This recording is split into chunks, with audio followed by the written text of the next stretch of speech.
A word to the wise. We are an explicit podcast tackling content with adult themes, as well as entering spoiler territory if you aren't caught up with us. So fucking catch up.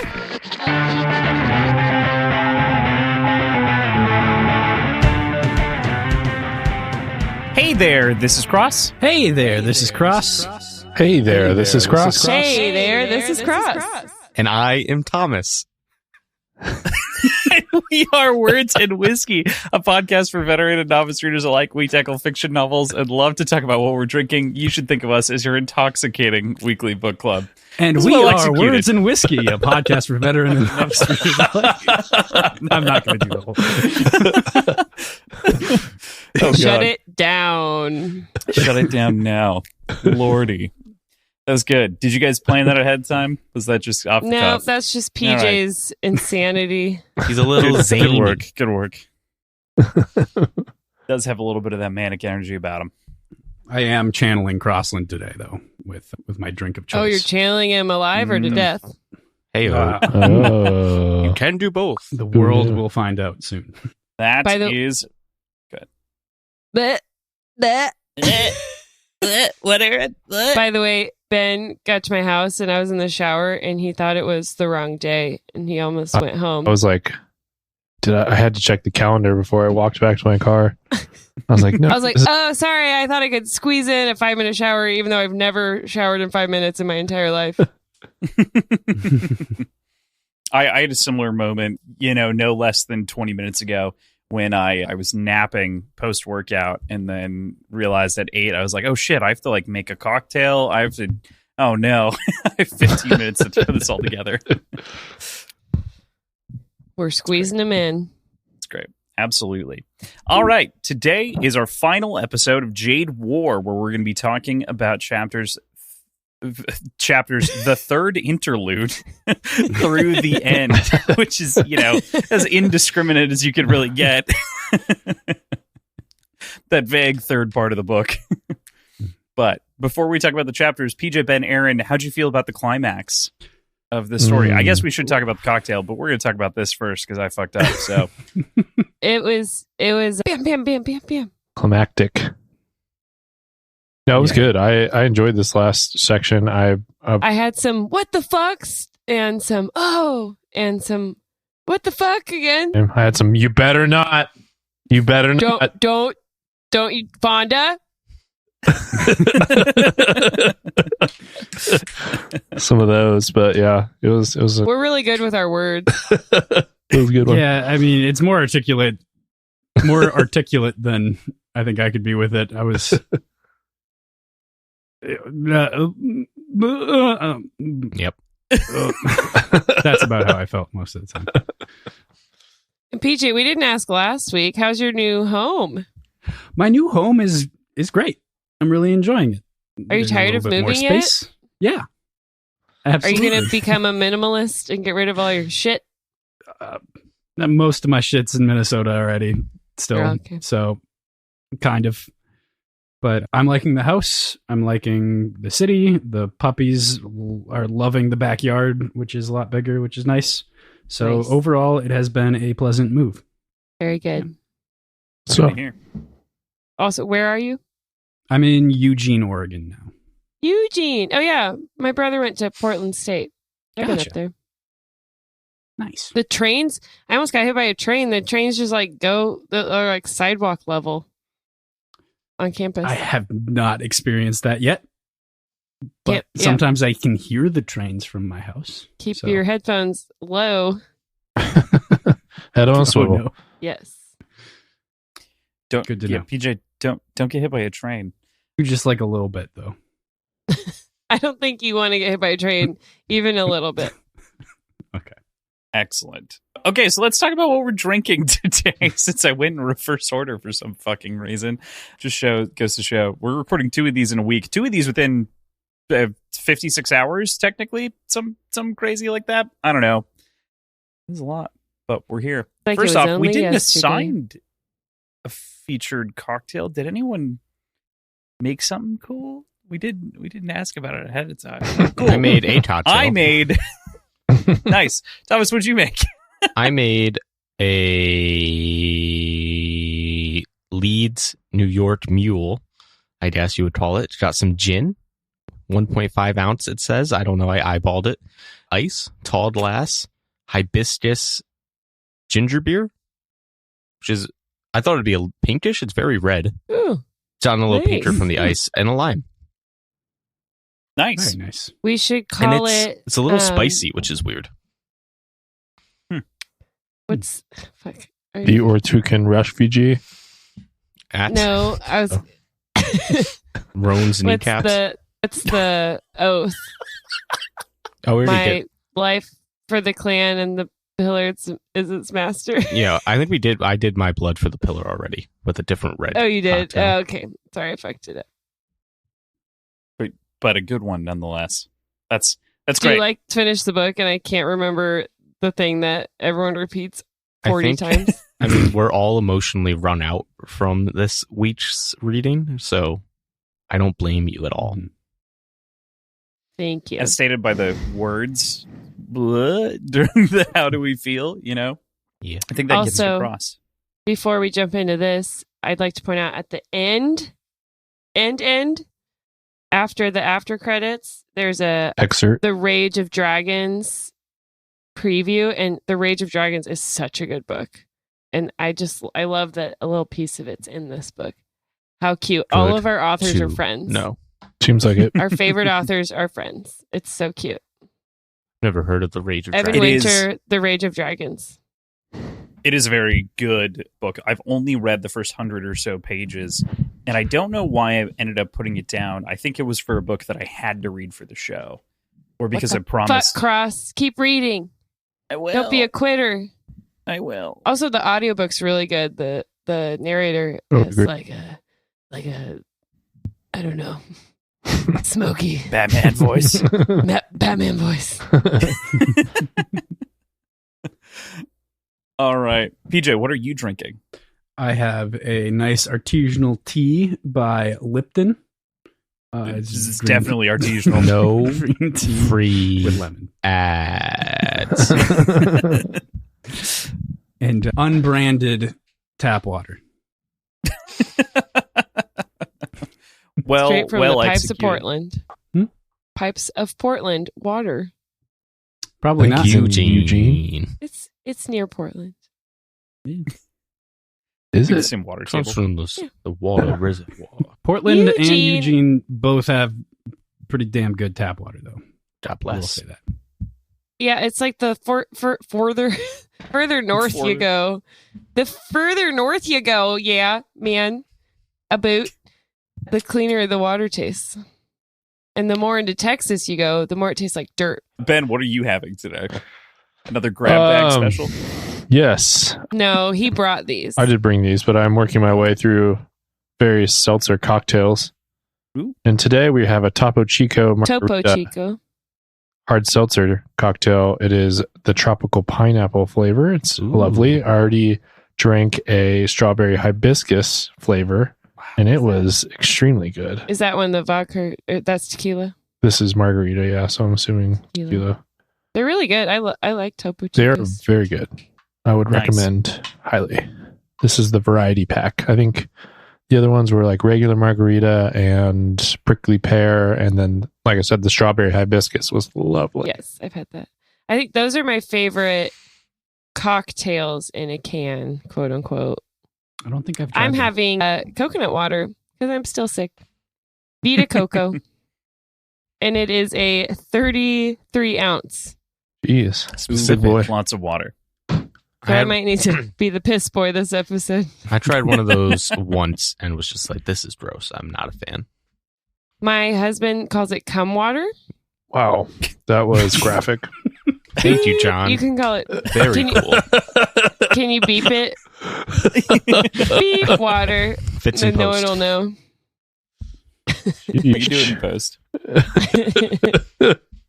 But Bleep. have you ever bought a coconut like on the beach and drank all of it? You feel so good. Like, I don't do coconuts. I don't like coconuts. well, Sorry. how about them coconuts? You want to get We coconuts? talk about anyone's coconuts. No, I think there's just a dick in hand this week. I think that's all we get. It's cock in hand. Thank Yeah. you very much. And Cock it's in hand. Whatever. weird. I'm not going to lie to you. It is very weird. We'll talk about that. I am having a gin and tonic with grenadine because I didn't actually have tonic, so I made it with soda, water, and syrup. Nice. So it's effectively, the same thing. Not quite, but it's close. It's also Tastes bread. great. Yeah, two We're red almost Made drinks. with twins. grenadine. Yeah, Yeah, we're almost twinning. almost. I thought that when you went in with your recipe, I was like, oh, did he also? And you did ginger beer versus a tonic. So we went in similar directions, but not quite the same. Not You could have quite. been red drink sisters. No. Almost were. Almost were. Alas. All right, with that, alas, poor Yorick, I knew thee well. With that, let's get into our chapters. To start off with, we've got this third interlude here, The Cursed Beauty. We get an interesting piece of history again from 800 years prior, wherein an Eleusinian explorer named Gaboret finds out firsthand what happens when you steal Jade. We kind of get some of maybe some cultural basis for some things. We get I don't know, I think an interesting alt-world correction on Christopher Columbus, it feels like, to some degree. Yeah, I don't know. What you guys think? You It's get pretty some cool straightforward. pirate shit, Mm-hmm. some mutiny. Oh, yeah. I Love want it. to see some James Cameron deep sea exploration to recover that jade at the bottom of the ocean in the next book. Nice. Yeah, I kind of feel like they were telling us so that someone finds it later. You think that's coming back? I don't know. Deep sea diving for the Jade's store down there? Do you think anyone's already done it? Mm. You got to fight I just off feel like- the jade infused sea monsters first. I feel like submersible technology is not quite there yet. I just feel like, 800 years ago, there's so many easier ways to get jade at this point, Yeah, you don't need Jade at the bottom of the sea. but who knows? I don't know. Desperate. Who's to say that Barrow isn't going to do that in the next book? Arrow doesn't seem to care about Jade anymore. Barrow They would don't say- want no Jade. It's true. He said, I don't want no Jade. It's true.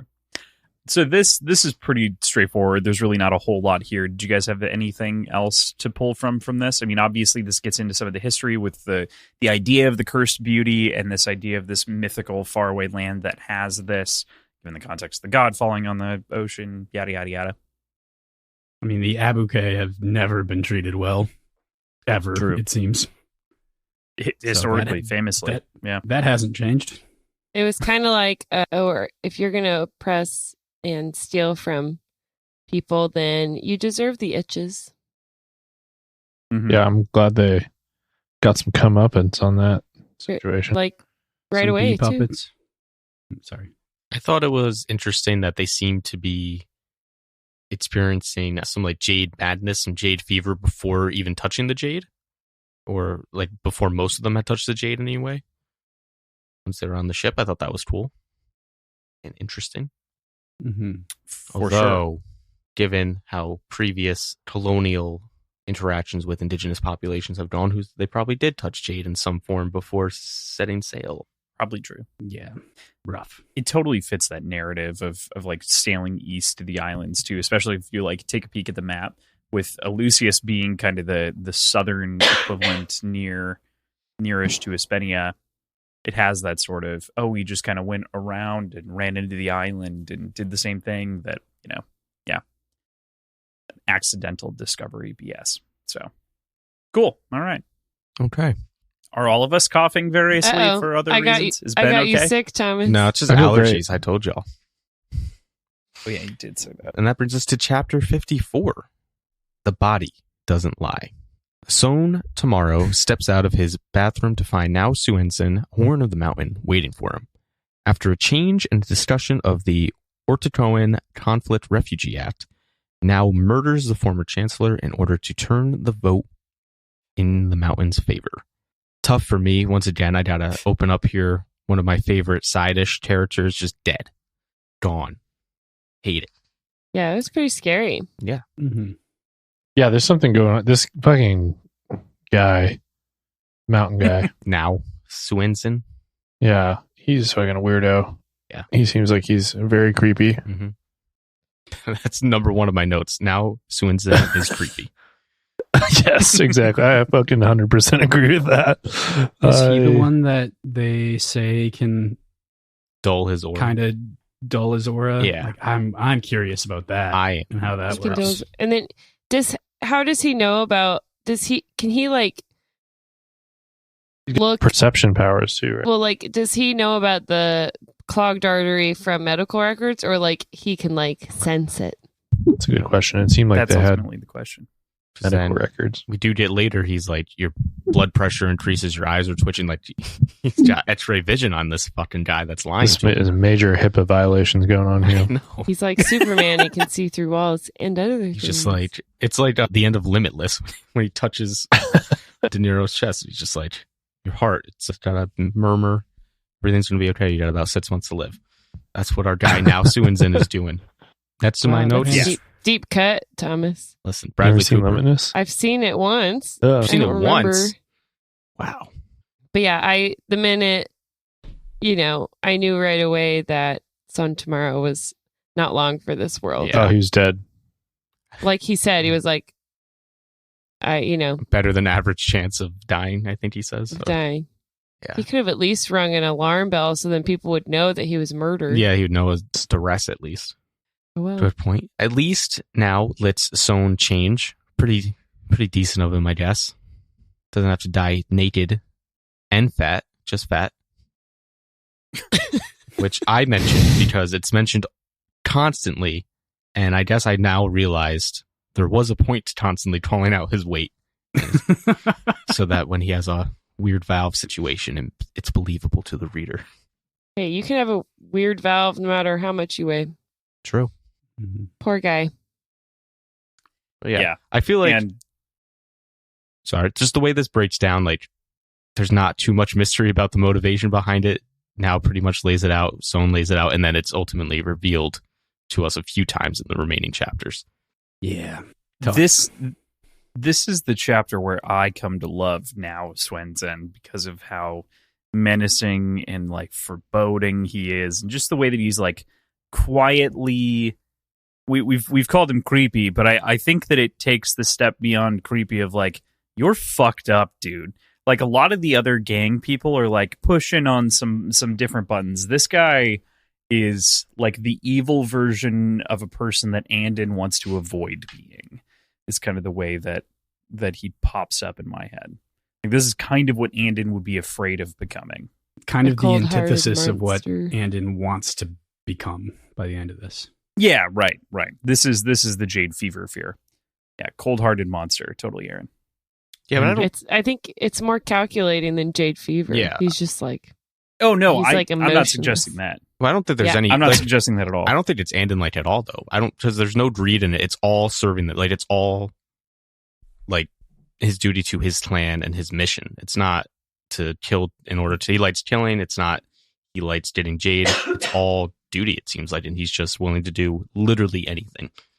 But I don't get any greed behind this. It just seems like they say he's a it's like dog. it's like the black eyes of a shark.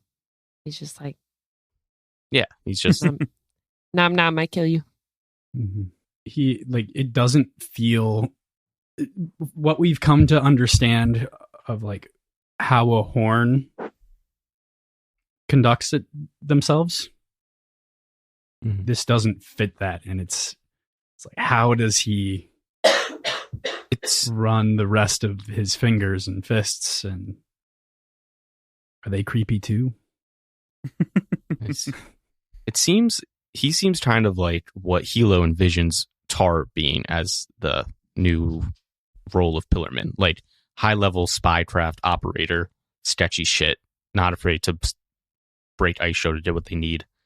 Only he's good at it, and Tar is good at the brutal parts, but maybe not the subtle parts. Yeah. Well, yeah, that's all I got. Excellent. All right. Well, obviously we end with his death, which is unfortunate as he gets channeled into and absolutely murdered, as it goes. Cross, it was a heart attack. Oh, right. I'm so sorry. You're right. He died. Natural causes. Totally. It took minutes to figure that out. Minutes. Whole minutes. All right. With that, we'll go into chapter 55 here. Final preparations. This chapter feeds us the plan. Andin and Ron Toro are going to carefully assassinate Zapunio using his own hubris against him in a fake interview, and Andin is destined to return home, leaving behind Port Massey, a place he unexpectedly grew to love in the wake of this event. Still front and center in his mind is Corey, and so despite the breakup, he writes him a letter explaining why he had to in the first place. So we've got our plan here, of course, to take out Zapunio. We kind of see this as sort of it unfolds throughout the week, so this isn't something that we need to linger a whole on. But I love the focus again on the use of media to tell a story here in the way that the game has really changed. Like, using this media exposure seems to be a recurring theme of the entire book, of the way that media is used to manipulate messages and can be used to manipulate people in general. It's a very different game than what we were playing in Jade City. Further modernizes the war and the conflicts in general. Not that propaganda and media manipulation hasn't been in use for a long time, but yeah, right. Yeah. It's just a different play for a gang. Yeah, I think it also, unless Ben and Aaron want to chime in, I think it speaks to the growing like media presence and awareness that everybody has of Hilo and Shay too, because they're new to the role, they were underlings, and then now it's been like six plus years in their roles, much more public figures, and it makes sense that they're being attacked more in the media, in Shay's case earlier in the book, but then now also Hilo has that more knowledge about how to use things to his advantage. And on the other side of that too, Zapunio is trying to emulate the pillars in the Greenbone clans as much as possible from the Uiwan Islands, and kind of copy the structure, the style, and sort of all of the different things in his own way. And so it makes sense then too that he's like, oh, I get a chance to like be legitimized, so I'll take that chance. I also love the notes here that we get on the Imagine Family phone calls from Andin, and like listening to the other people of the other side, and it becomes very clear that he just longs for that familial connection in a huge way, and wishes that he could be there. Yeah, like picturing them in the room. He's definitely ready to be back home. But he also likes Port Massey now in its own way, so it's being torn between two lives. And an always tragic figure. And like, he's changed a lot since he moved, so he's probably worried about what that means when he comes home. True. And who will suck his dick in KCON? Golly, gotta figure that out. It's an important question. It's ultimately a really big deal. PJ, you look like you had a dick sucking comment. I'm just wondering if he'll be able to take advantage of the brothels in the city. There you go. I hope so. Hope they've got something for our boy. Fair. But seriously, it's interesting to see him longing for it now, and then when we see it later when he actually comes back, and him seeing how everything's changed. So it wasn't even like exactly the way he imagined it. Yeah, that return being a big part of the want or the desire of something, it never living up to that expectation. Yeah, we get a lot of that expectation differential this week here, which is a big part of his story at the very least. So there's the letter to Corey, of course, and leaving his family and friends and everyone else behind that he has come to love. This is sort of that duality that we were talking about. What did you guys think of the letter to Corey specifically? Anything that stood out to you? Any feelings in general? Was it too beggy? Was it, do you the letter always seems like a good idea in a broken relationship situation. I feel like it never quite works out the way that you want it to. But like, Corey didn't really let him explain, and Andin didn't really put the right things into words. So I think the letter's good to like maintain some type of friendship. I was going to say this particular letter, he didn't go too like far one way or the other, and he wasn't like too much of a bitch about it. Yeah, he wasn't simping too hard. Yeah, so I think this was about as good as as good as a letter could go in this type of situation. But regardless, the letter never hits the way you want the letter to hit. Yeah, is that from I was going to say experience? it. it kind of proves his inexperience in relationships in general. It also just kind of didn't go anywhere, but I could see it paying off in the next book as like a means of maintaining some sort of friendship with Corey, like not leaving things unsaid, potentially, maybe, but I'm kind of in Ben's camp here. Like it's a little futile and never goes the way that you want it to. Sounds like a good idea. Never functions. Yeah, I definitely agree with that. Of course, he comes to accept what's going to happen to him, or the potential for what's going to happen to him as they go to execute this plan with Zapunio that we see over the next couple of chapters. But I love the quote here. And there's just a lot of beautiful imagery and a lot of quotes that I pulled this week because there are just so many damn good ones. But Andon had been indoctrinated since childhood with the idea that for Greenbones, the possibility of death was like the weather. You could make attempts to predict it, but you would likely be wrong. And no one would change their most important plans due to the threat of rain. And it's just, it's a good one. Yeah, that was a pretty dope quote. When I read that, I was like, Roan's dying. You did? Was that your reaction? Oh, no. Yeah. But I thought Wen was going to die.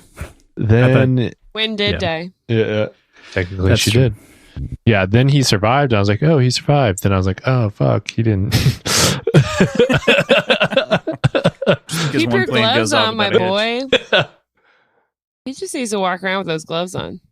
I know. Oh, I think that we can get that. We can have that conversation later. But I was like, why the fuck did he take the Yeah. Or put it back on when you're like chilling. fucking pocket? Like, what are we doing? Keep the pen on you at least. Like, what's up? Yeah, like, I don't know. Yeah, given what they were going through. Absolutely. And they're stressed out of it being... Yeah, we'll get there. We will get there. I do have one more thing on this chapter that we alluded to before we got into discussing the book. And it's because it's fucking wild and it has to be talked about because it's weird. And it's This is the dick lying line. awake with his cock in his hand. Andon would groan with the childishness of the thought and with the simultaneous depressing certainty that he doomed himself to be alone forever. He was never going to find anyone else like Tori who wouldn't even talk to him anymore. And it's just sad what do we do? masturbation. It's just what are we doing, Andy? I don't like this at all. It was quite jarring when I read that line. I said, for sure. Yeah. did we need this? You guys You saying know what? you don't Yes, you we did. never sad masturbate? Don't answer that. Tears are great lube. I gotta go. It's been a pleasure. You brought it up. I didn't bring You up gotta that. go be a sad boy in your room alone. I was talking about how this it was a weird thing to happen in this book, and you're talking about you took it to another level. I will not take any blame for where that went. That's all. I reject it. It's part of who I am. It's true. We cannot be stopped. You summoned us. I But guess. Thomas, Yes.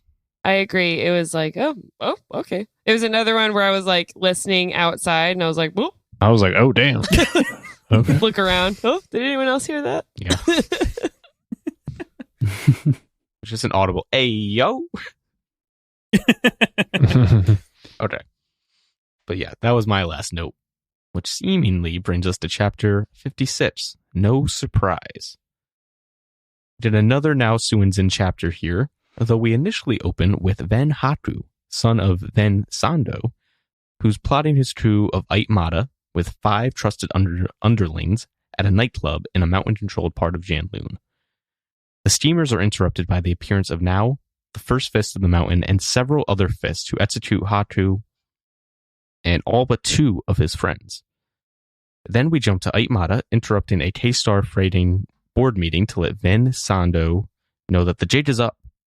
K-Star is under new management, and he is going in the ground. If you're no Pete here, it's not what you want. If you're the Sando family, it's not what you want. You can't be surprised, though. No. They got. And like, is Ven Haku like is meeting in a public place like this really that smart? Got the go like soundproof rooms, I guess. sure, but can you all like sneak away to like an abandoned building? I don't know. Can you go on your dad's fucking yacht in the middle of the sea? There you go. I'd be surprised if he doesn't have a yacht of his own. Yeah. Right. Like a safer place for secret meetings. I'm just saying, like, Hilo, it didn't have great options for the two. They know the Tobins are they didn't have great connections there. The A's are loyal to Ite. And so this was kind of the best option available, but we know the dad's not that good at this. We already knew the son didn't seem that good at it. I think here he comes across a little better despite his flaws than he did up on the first meeting when he just seemed like a total fuckboy. At least he tried to do a little subtle scheming. It just wasn't the best at it. It reminds me of... Never mind. That's a spoiler for a show. Yeah, don't do that. Yeah, I didn't really ever have much faith in the Vin family and pulling the situation off. What I was surprised about was how surprised Hilo was. Yeah. It was like, come on, dude. Dude. Did you really think this was going to work? Yeah, that was my thought too, because we did all these stories even before we see it in action about now Suinsen's famous perception and how he can seemingly read minds. And you got someone that you think is an idiot leading the true attempt against him that works for him. So it's like, I don't know that we want these guys in close contact like that. Also, seeing how quickly they were all dispatched, Yeah. how'd they think they were going to succeed in this? Like, Yeah, I get this is when they kind of were actually rushed. doing it. I think that they were just so cowed by now Suinsen and his reputation. When he shows up, they're just like, fuck. We're fucked. We're not, because only Haku tried to fight them even. What was their plan, though? Was their plan to like avoid now altogether? I think so. In the It coup? seemed like they were just Okay. going to ambush Ite and then hope for the best. Hope that once she was dead, everyone would just kind of fall in line. Which it's like, And they even said, Not a like, great kill plan. her first. yeah. Like, kind of knowing that they wouldn't make it through everyone. Right. It just seems like we need more I than don't think Cynthia they not well made Rice. it thought through out. her at all.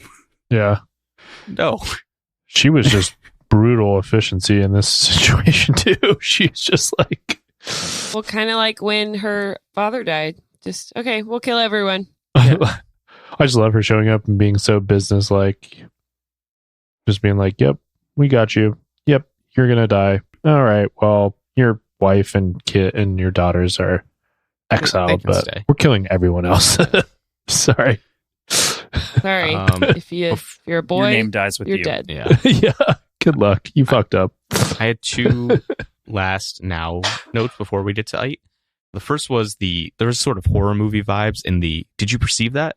line, and it's just like the realness of it. It's just another sense to them. So it's like instead of "Did you hear that?" "Did you perceive Right. that?" and then they all just go silent. Sure did.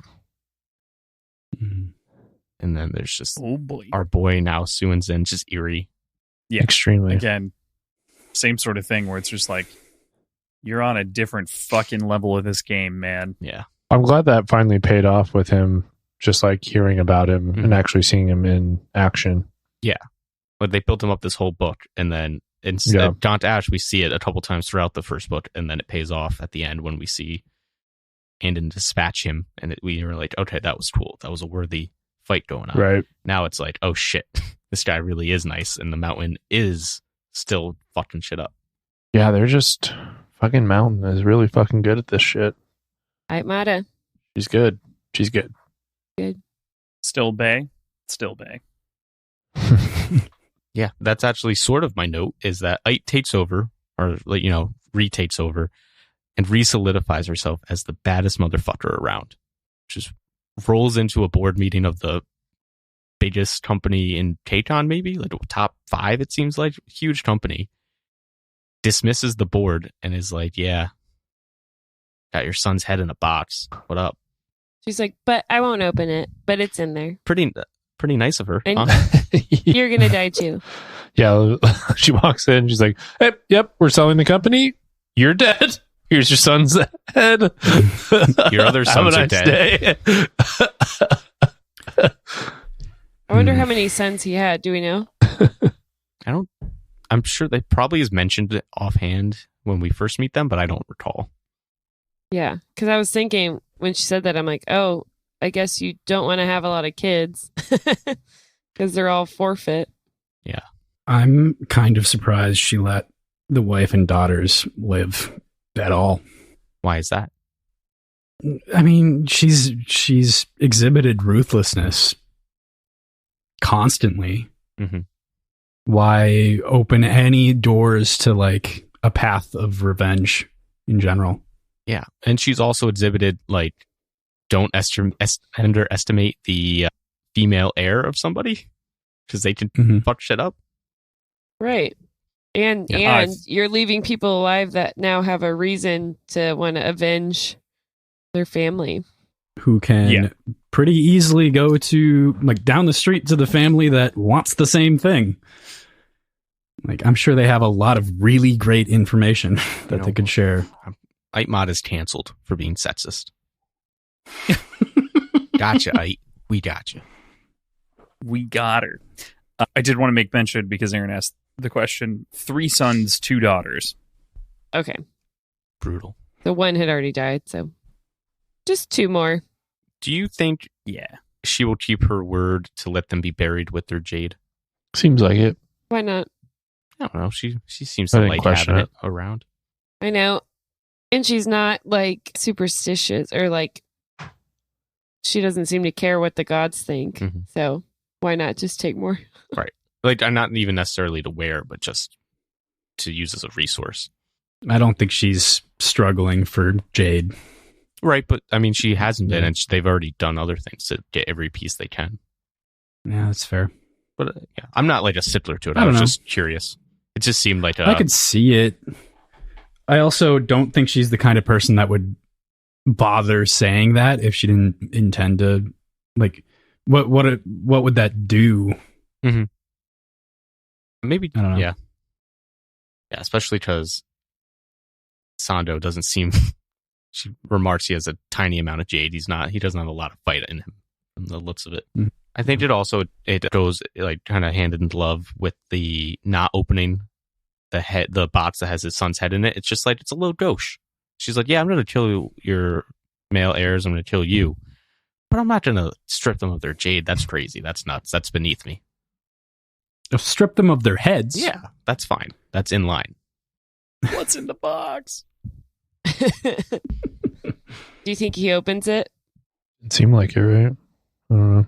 But like after the scene, do you think he opens it before he dies? Doubt it. I think he knows that Ite's not a bluffer. Yeah, I don't think he'd do that to himself. Yeah. I don't know. Look into it and then get your head chopped off at the same time. Feels good. I do that. That's just for weird, the though. For the moment, For the sad boy, just make it epic. You like now Swenson and now this. Like, I'm kind of worried about Cross. You should just be. now. Do you expect him to like hold it like Yorick? Yes, exactly. And then get his head sliced off. I just like he just holds it to be or not to be. And then dead. Nice, James. And then toast. Yeah. But yeah. That's all I have, really. I know that we talked a little bit about now Swenson being brutally efficient, but how about with those leftover fingers and fists, right? He's got the 5 guys in the room, kills 3 of them because he can tell in their hearts that they're lying. Yeah. Thank you. Yeah, good point bringing that up. How can he tell? Tried? Wouldn't your heart be beating really fast either way? They didn't mean it. How could he tell? He's feeling out their Jade auras. He's molesting their Jade auras. What? Oh, jeez. That's too much. I don't know if that's wrong though. I don't think that's wrong at all. I was going to make a lighthearted He's joke. diddling their auras. His brain fingers are going into their auras. He's diddling. We're gonna get Yeah. This is the episode. Do it, folks. Let's go out with a bang, as they say. I feel uncomfortable once again. And then the 2 others that ultimately give up their ears and they're assigned out of the city. I appreciated the way in which this act of rebellion was handled. I mean, again, like you had mentioned, Thomas, incredibly efficiently, but then also it really kind of paints the picture of like, there can still be life after a grievous wrong as long as you truly, give up. Repent. repent for life. I would See like the error of your ways. it would be sick to see how he can just perceive so much, even if it's not like everything, like a training montage of him as a boy under Shatarian occupation, but just to see it now would be cool. He was locked in a sewer for 31 days, fed gator scraps, just chewed on raw gator, got pieces of jade from the inside from consumed Abacate kids, and then trained himself in person. I don't know. What Anyway. the fuck?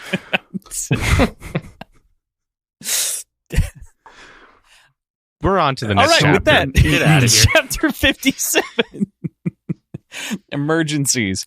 With Wen away in Hispania, Hilo is left to watch and take care of the kids. After a bit of play, Hilo is pulled away by a call from Juan explaining the death of Ven Sondolan and the conspirators, as well as Ite solidifying of her base within the mountain between the Iwis and the Kobans. After getting off the phone, Nico tells Hilo that Rue swallowed some jade buttons. After rushing to the hospital and quick treatment, Hilo is informed that his son Rue is in fact a stone eye. Further, we also learn that Zerpunio is going to be out of reach, and Hilo cancels the planned assassination.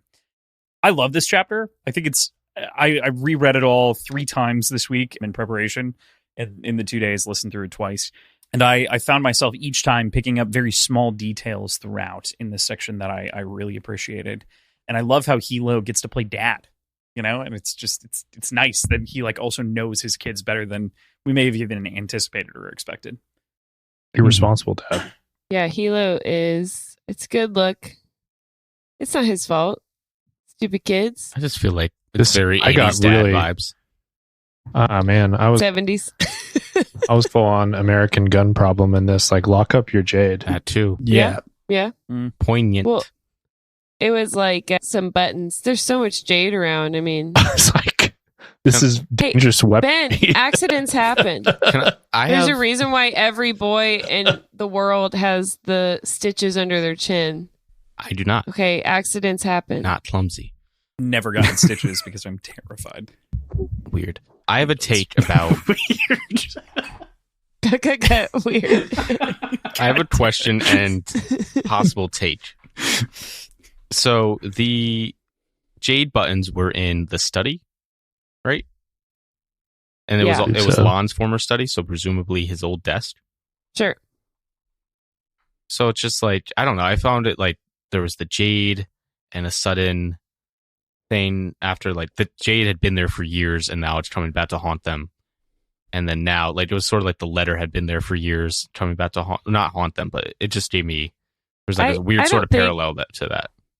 I don't think that's a true parallel because them finding the buttons on the false clothing Mhm. that happened more recently. No, that Yeah, happened it's not years like- ago now. 'Cause that But was more the easy- recently than any of Lon's stuff. Also, if I don't they think at the don't tell time, them, What? if they don't tell them the story about burying a guy alive with jade in his mouth, does this happen as well? Fucking No. Tara's fault. Yeah, I agree. I think 100% they Tara's were fault. pretending 100%. they were pretending to kill each other. I'm putting this on the parental figures. Damn it, Uncle Tar. Definitely Tara's fault. Mhm. Why couldn't Tara have died and Ken have stayed alive? God damn it. God damn. Yeah, to your point, Thomas, I think that the one thing that did change between the offices is they found the letter when they were cleaning out the office and the desk and replacing everything in the room. Okay. So it does have sort of that parallel, despite the fact that they found the buttons. You know, they liberated the buttons at the beginning of this book, and it's been like 2.5, 3 years since. So it has been sitting in that room, in that same room. So maybe there is something of a curse there, but you know, I don't know. It's one of those things where it's like, how much superstition do we place on the book that has a bunch of superstitions in it, and with characters that do and don't believe in those superstitions? It's interesting. I just thought it was weird that Mhm. both, like twice in this book, both having to do with Nico, there was things that sat in this desk unthought of for years and then suddenly come into play. But Nico's not the one getting poisoned. Nope. No. He's just No. the one poisoning. Before we get to Nico and the Poisons, which sounds like a kick-ass band name, let's go over to Jwen. And it's really interesting how he's done such a wonderful job replacing Ken. but there's still, like, obviously in Hilo's head, there's this sense of missing and longing, and that's where that desire for revenge comes from. But yeah, him picking up Joanne's the stepping up. phone and being like, "Why is Joanne calling me?" Oh yeah, that's sad. Right. Hashtag sad. Yeah, well said. Sad boy. Sad. We get some reflection as well, obviously, over the phone with Joanne about the downfall of the Vens and all of that careful planning gone to waste. This entire chapter is basically careful planning gone to waste in many forms. But that one in particular, like we had mentioned before, Hilo is a little bit more shocked than I would anticipate, in this regard of like, well, he took too long to do it to begin with. So what would you expect? Should have hedged his expectations a little bit more. But I agree. Put too much faith in. And not enough faith in the fact that Aitmata has been 2 steps ahead the whole time. He doesn't want to give her the respect. It was a dice roll. It was a good dice roll, but it was a dice roll nonetheless, and it didn't hit. Yeah. Move on. It's not like he lost anything out of it. Just they did. They died. Well, he lost his only scheme. Well, it's it was a house money scheme, I feel like. Succession scheme. Yeah. That's a hard word. Succession. Yeah. Bing, biddy, ding, ding, ding, ding, ding, ding, ding, ding. Great show.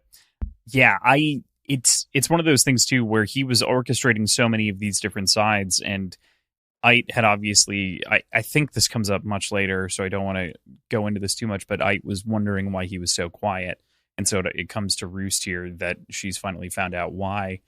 And, that led to that suspicion that maybe flagged and caught them instead. So if Hilo was putting more pressure on him, maybe she wouldn't have felt that, or found it out.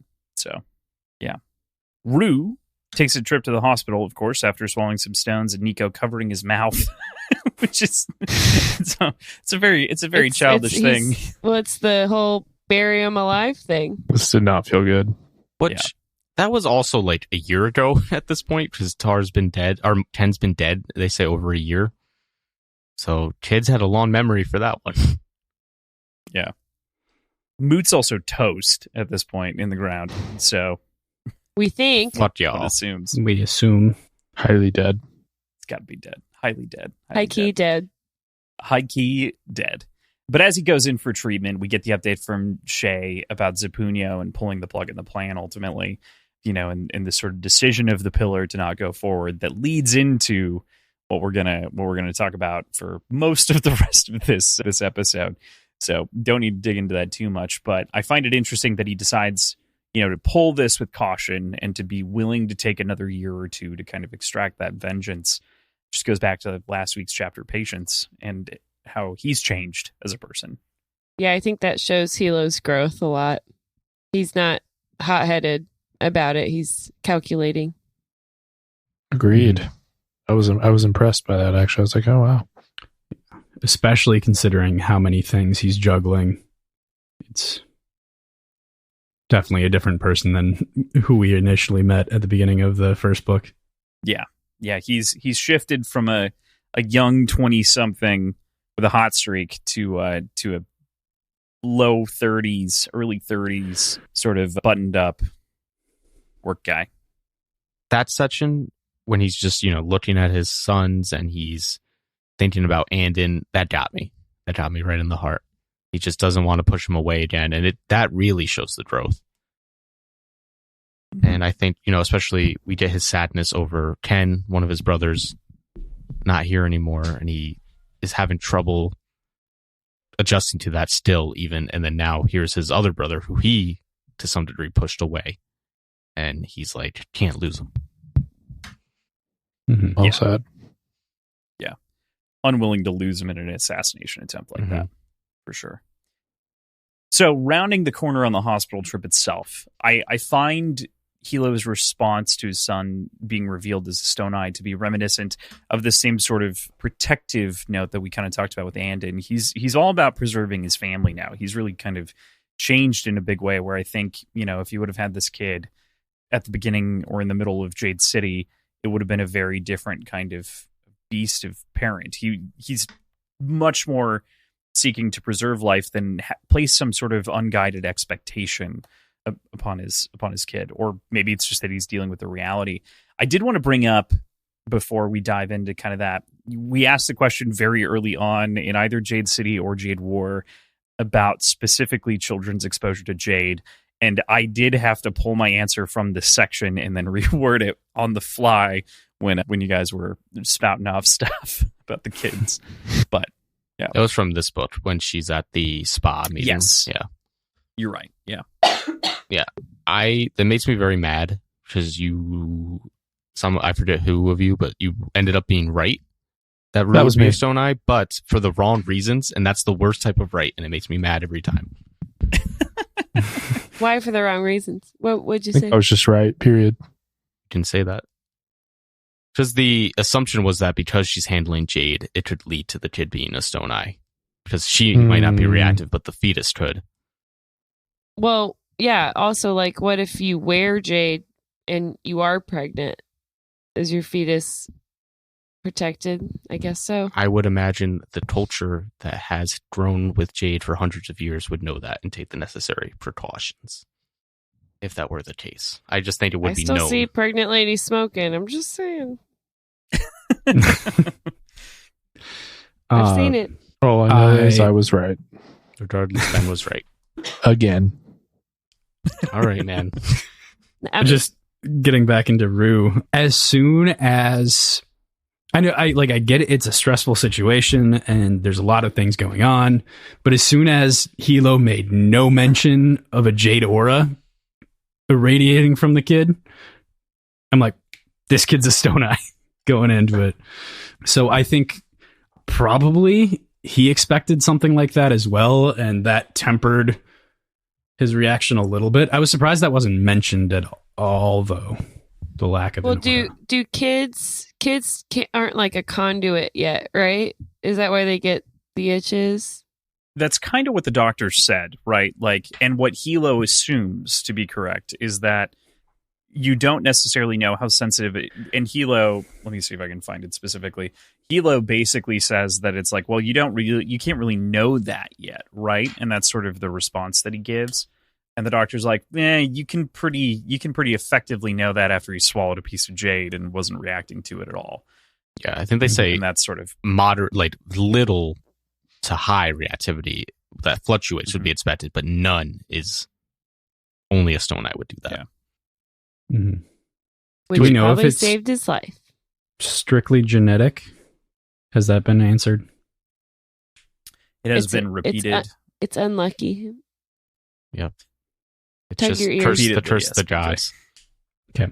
PJ, I would like to say though, that's just fucking, you were on it with that because that wasn't on my radar at all until it was like Sucker Punch, Ruse of Stone Eye, this guy fucking Sherlock Holmes reading this book or something. I don't know. There's always the like perceptions of Jade auras, and Hilo is vigilant about it. There's also and this is skirting away from this just a little bit, talking about the doctor himself. He's afraid of bringing this up to Hilo, which kind of means that Hilo's reputation really precedes him in this way, that the media has sold him as this like big monster. And so as though telling him that his son is a Sonai is going to be the worst thing in the world, which it may very well be for a number of Greenbone families. But of course, given what we know about Hilo and the way that he loves and appreciates his kids, and his wife are, come from that, I don't know. It's great to kind of have someone else see the softy in him and tone down from there. Do we think, is it Gaia? What's the gal's name? The girl? Jaya? Yeah. Jaya? Do you think she's going to be a stone eye? I don't know. Why are you asking me? PJ? Ben, I do not think so. do you want to make a bold prediction so that you can say you were right? I mean, she's going to be a Greenbone. Listen, she's colicky, you know what I mean? There you have it. Yeah, she's She likes bugs. Shay Jr. Who doesn't like bugs? Me. I don't like bugs. Yeah, I think we'll see Shay 2.0. Which one's Hilo? Nico. Yeah, Nico is already trying to kill people. Ben They has were like no playing. sympathy for a kid acting like a kid. Children. Gotta kill that kid. He was playing. Murder. He was playing murder. Well, I mean, but I did that too as a kid. Like, I'm sure there's a lot of. I knocked my brother's teeth out accidentally. Permanent. ooh, teeth. nice, nice. You and Yeah, Ashley that's- didn't like wrestle, did you? Oh, we sure did. Really? I got like the shit kicked out of me every day. We were playing murder Every by Charlie horses. Right, but this is like, yeah, they're recreating gangster murder because they were Gangland at situations. irresponsibly told a story about an execution. So I agree. They should not have heard the story. Yeah. We all agree on that. Maybe Fucking tar. got to screen Don't Tar let your stories. kids watch PG-13 movies, and don't let Tar Babysit. tell stories. Yeah. Babysit. Not even There we go. babysit, just tell stories at the breakfast. Also, I'm like, a breakfast story. That's too much for breakfast. What are we doing? Like, they're eating oatmeal, and he's like, I murdered a man. it's a lot. I got him. Yeah, I don't know. I relate immediately on this. I remember a time when my brother was very young and my sister was building bracelets, and we both got up for like 2 seconds, and he stuck one up his nose, and every time he breathed, and it was like a bead with a hole through it, every time he breathed it just whistled. He tried to lie about it for like a solid 3 minutes, and then he started panicking, which feels very similar to the way that they're reacting. And then we're panicking because we're like, are we going to get in trouble for what you sticking this fucking bead up your nose, you idiot? At least you have 2 nostrils. It's good stuff. All right. Final note that I just wanted to bring up here happens right near the end of this chapter. And it's Nico feeling responsible for his cousin in the future and feeling responsible for putting him in here and being like, did I turn him into a stone eye? And that sort of things. And Hilo kind of, leaning down like a dad and assuaging that fear and saying, he'll always be a stone eye, but that doesn't mean that there aren't plenty of things he can do. Look at your ma on a business trip right now doing useful work for the family and the clan, even without Jade. Hilo turned stern. You'll have to protect him, though. Keep him safe. No more scares like we had today. Understood? It's just this, I don't know, just it's a great Hilo Great Daddy. thing. Only you knew. Hilo. expectation. It got me Hilo too. Daddy. Got me in the heart, but mostly Nico finishing it with, yes, I won't tease him anymore. I'll be a good big brother from now on. Just like, that's cute. I like that. That's my little heart. It's warmed up. Pitter pat. Pitter pat. Very I cute. did like the irony of him talking about Wen's position in the clan with reverence, and it's like a quarter of what she's actually doing. Yeah. Totally a fraction of it. Speaking of, Yeah, brings us right nicely into the next chapter. 58. White Rat's Decision. Wen arrives back to her hotel after a long day of designing, longing for nothing more than a nap. Unfortunately, she is greeted with news that Hilo has been trying to reach her from the hospital in Janloon for hours. Perceptive as ever, Wen sees through Hilo's distress once they get on the phone about Rue's accident and Stone Eye's status, and learns that Zapunyo has seemingly eluded their grasp once more. Wen then, after taking a beat to kind of absorb everything, calls Shay. We flip to the weatherman's point of view as Wen convinces her to continue the assassination plot, with Wen joining the fold. Wen So is from very here- persuasive. Yeah. I can't help but think about, like, from here on out, we get a lot of phone tag and a lot of like miscommunication problems, and it feels a lot like nowadays watching Seinfeld or Friends. Like, if you just had a cell phone, Yeah. Or all beeper. of this could go away. It was tough. Agreed. Mhm. But good job for Wen for stepping up. It would have been better for her if she had like run home to take care of her kids. She's just a badass. Yeah. You knew she was going to try to step into this role, and she's very convincing. And pretty good at it. Yeah. Honestly. But before she makes that decision, she's kind of rocked by the revelation that Rue is a Stone Eye. And I think obviously we get Hilo's reaction to it the chapter before, and then their little discussion about it where he's had time to absorb it, and it's hitting her for the first time. And I just thought that it was so interesting to see her thought process play out. She seemed to care a lot more, or Than Hilo did. Or at least be affected by it. she knows what it means, and then she even says, like, for a boy, it's even worse. Yeah. Mm-hmm. That part did hit me, where she was thinking through that for sure. Yeah, I'm sure she expects and understands that Hilo is okay with it. Like he doesn't see it as a slight of the gods or anything like that.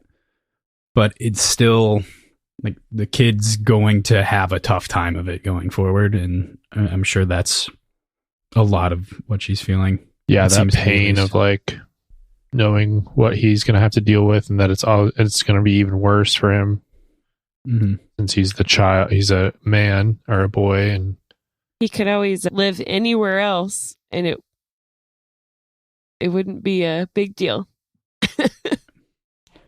I was caught off Only guard by on her Cape Cod. apologizing for it, though. That was very yeah, it was heartbreaking. kind of sad. Yeah, And then Hilo just kind of being annoyed because of everything he's got going on and gone through that day. Yeah. Yeah, it is like you definitely wish she had just been in like Morenia and just getting home and he'd been telling her this and not across the world. Yeah. Another interesting piece of this, though, is how Nico comes into play and how she talks about how she had this sort of like underlying knowledge almost that is or intuition, I guess. And that's what she thinks now compelled her so strongly to bring him back into the fold. Gotta have a male call. interesting. Yeah. Yeah, that was interesting. That felt there was something that the way that was worded, and I don't know if I'm just reading too far into it, but it made me think like, did Wen know that Hilo was going to kill Nico's parents going into it? She sent him there Knowing Nick, to get Nico, right? Not necessarily like to work it out and bring him back. Mm-hmm. but knowing Hilo, you have to know that death is always an option. And she knows Hilo. Mm-hmm. And we never really we get Shay feeling like sick to her stomach about it, but we never really get Wen wrestling with the idea of it. As far Of as I the can mom recall. dying. Yeah. I had that in my mind to bring up too. I thought based on this, it seemed like she probably didn't bat an eye. Mm-hmm. She's a lot more ruthless than I had initially given her credit for. She's green in the soul, my guy. Green in the soul. Cannot be stopped. My notes jump back up too far. So I'm curious, based on Wen's thought process around in this, do you think that Rue being a Stone Eye and Nico being heir apparent now to Hilo, do we think that's going to color her relationship with her children going forward? No. I think something else is, but What? Her being paralyzed and brain dead? the fact that her brain doesn't work correctly. I think she'll recover. Oh, okay. The human body is miraculous. People overcome, Brain damage. yes. And being paralyzed, people walk again. All right. Other than that, I would say no. I don't think she's going to treat them any differently. Yeah. Especially if she had the inkling of it to begin with, or had the suspicion of it. I don't think it'll change anything for her. Okay. What do you think, Thomas? I'm not going to lie to you guys. I forgot about the brain dead part when I phrased that question. So that's my Hilo only said, reason. though, she's understanding people talking, so she's not brain dead. Right. I meant the brain Sounds dead like some part. stroking type situation.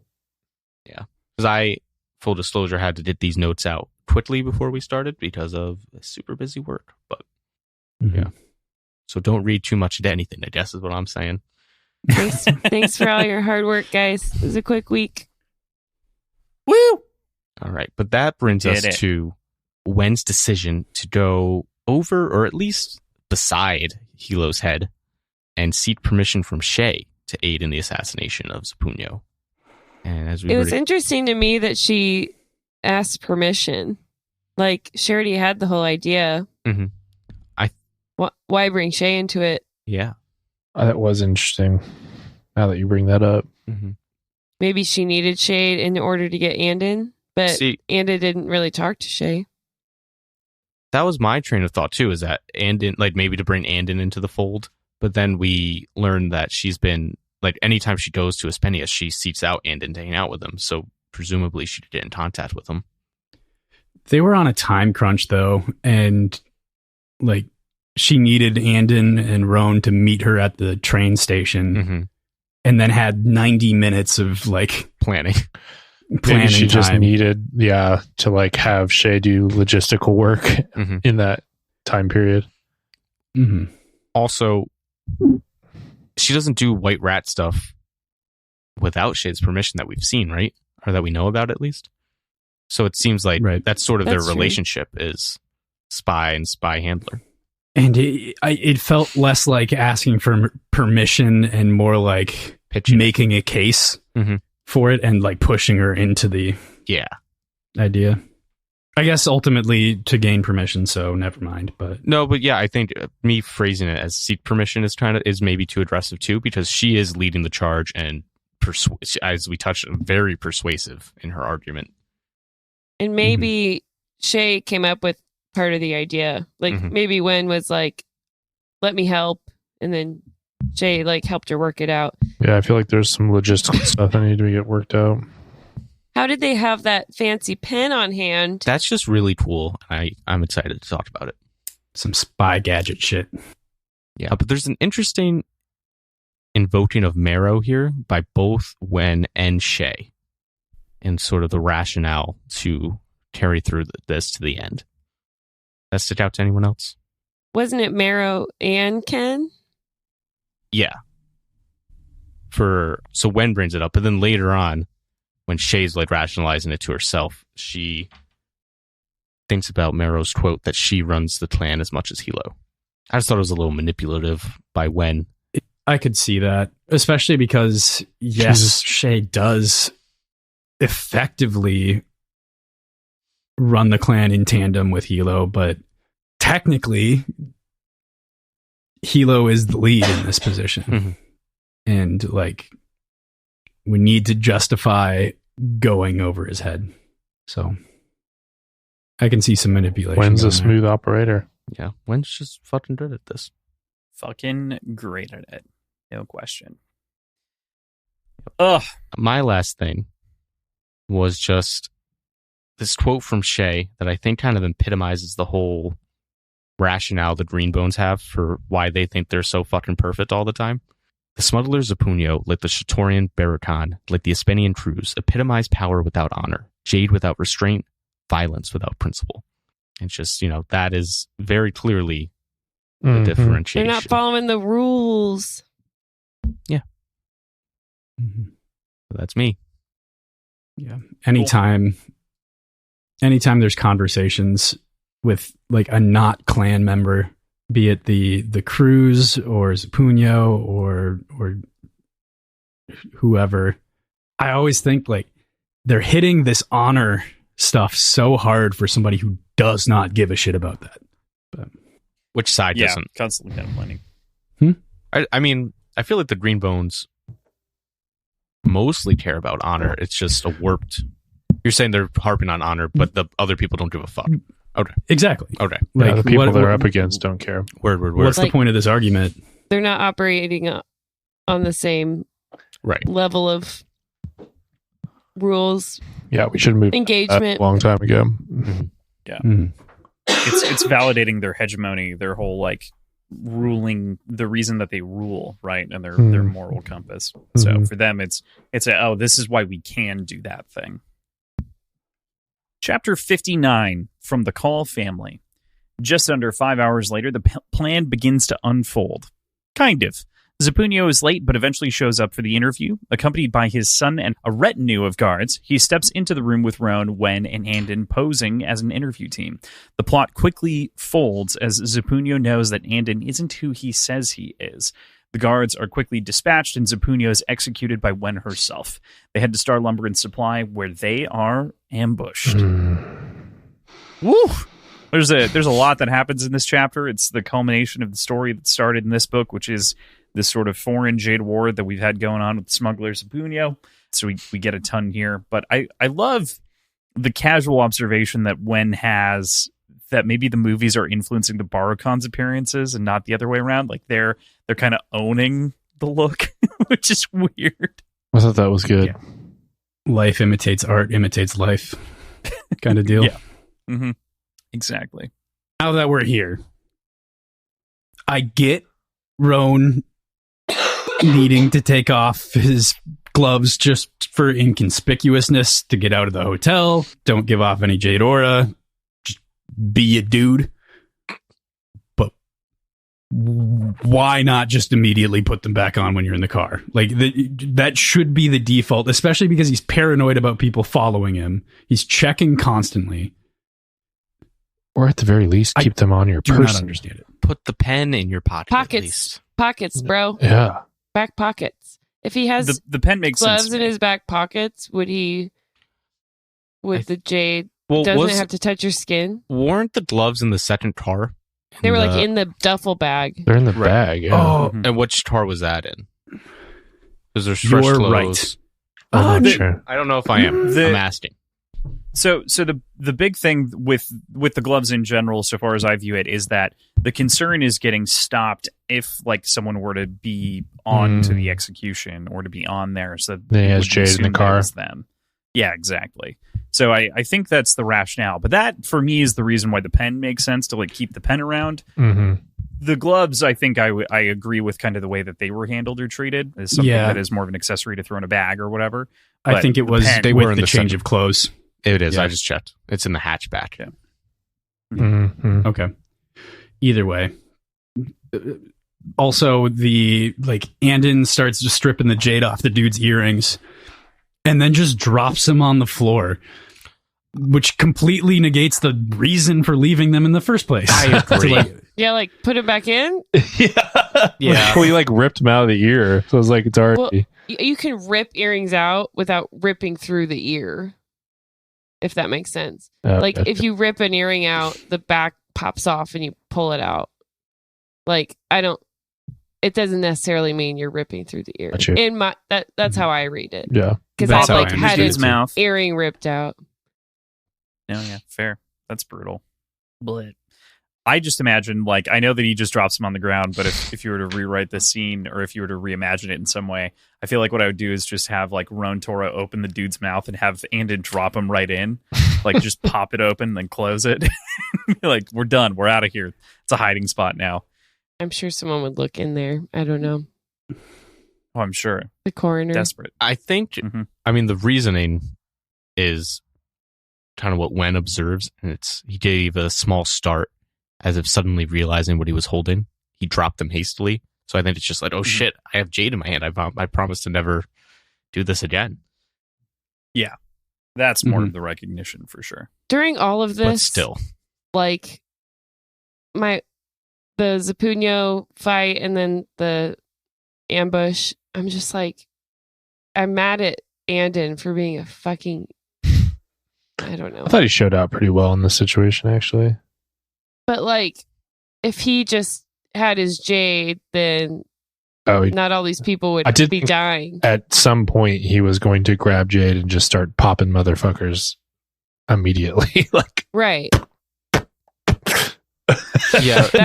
I'm just saying it would be helpful Yeah. if just- he's a freezer. If he could think a little faster, grab the pen, pop some motherfuckers, then Roan might be alive. And As a when I get it. It's tough. But yeah, Aaron, that is very interesting because he's scheming how to get Roan the gloves, how to get Roan the pen. It's dude, Yeah. you're the Right. if He, you grab this, you're Roan's 10 times deadlier bleeding than out, Roan. and he's how can I get Roan some Jade? It's Yeah. dude, you just do it. Some of that happens in next chapter, but it does. Right. It's still it still poses this question of this would be much easier if Andon were just holding the Jade, but ultimately being respectful of what he wants, what he's trying to avoid. We finally kind of see that come to fruition. But at what over the course of this cost? week. And I'm not saying like Cost of our have boy. Jade all the time. I'm saying like just in that moment, grab it. Mm-hmm. Anyways, I guess that's next chapter. Yeah. A lot. Yeah. This is like the most action in the books all in one chapter. All in one part. Yeah, it's like there's so much shit that happens over the course of like this whole week. You know, we'd even debated whether or not we break it up, but it's like it's also so few pages. Yeah. It's like I don't know. No, I don't think do that. But Cross touched on. I don't know if he touched on it on the pod or in the Discord, but these books, more than any other for me as well as him, like they just bleed together, and so the chapter distinction, even the book distinction, is hard once you get further away from them. But I thought some of the stuff that happened in this section happened in that book, and I truly thought a scene that happens in the next book happened in this book, and I was like, where is it at the end of the book? And I went, oh wait, that's later. What was it? I'm not telling you for sure. For sure. I'll text you. But yeah.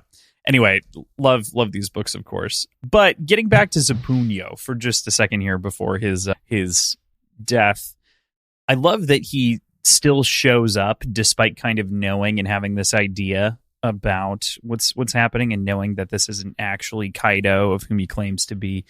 You know, he's got this interesting mix of curiosity and hubris that concocts a dangerous sort of person and a sort of poisonous type of person. It's interesting, I think, to see him act and behave this way.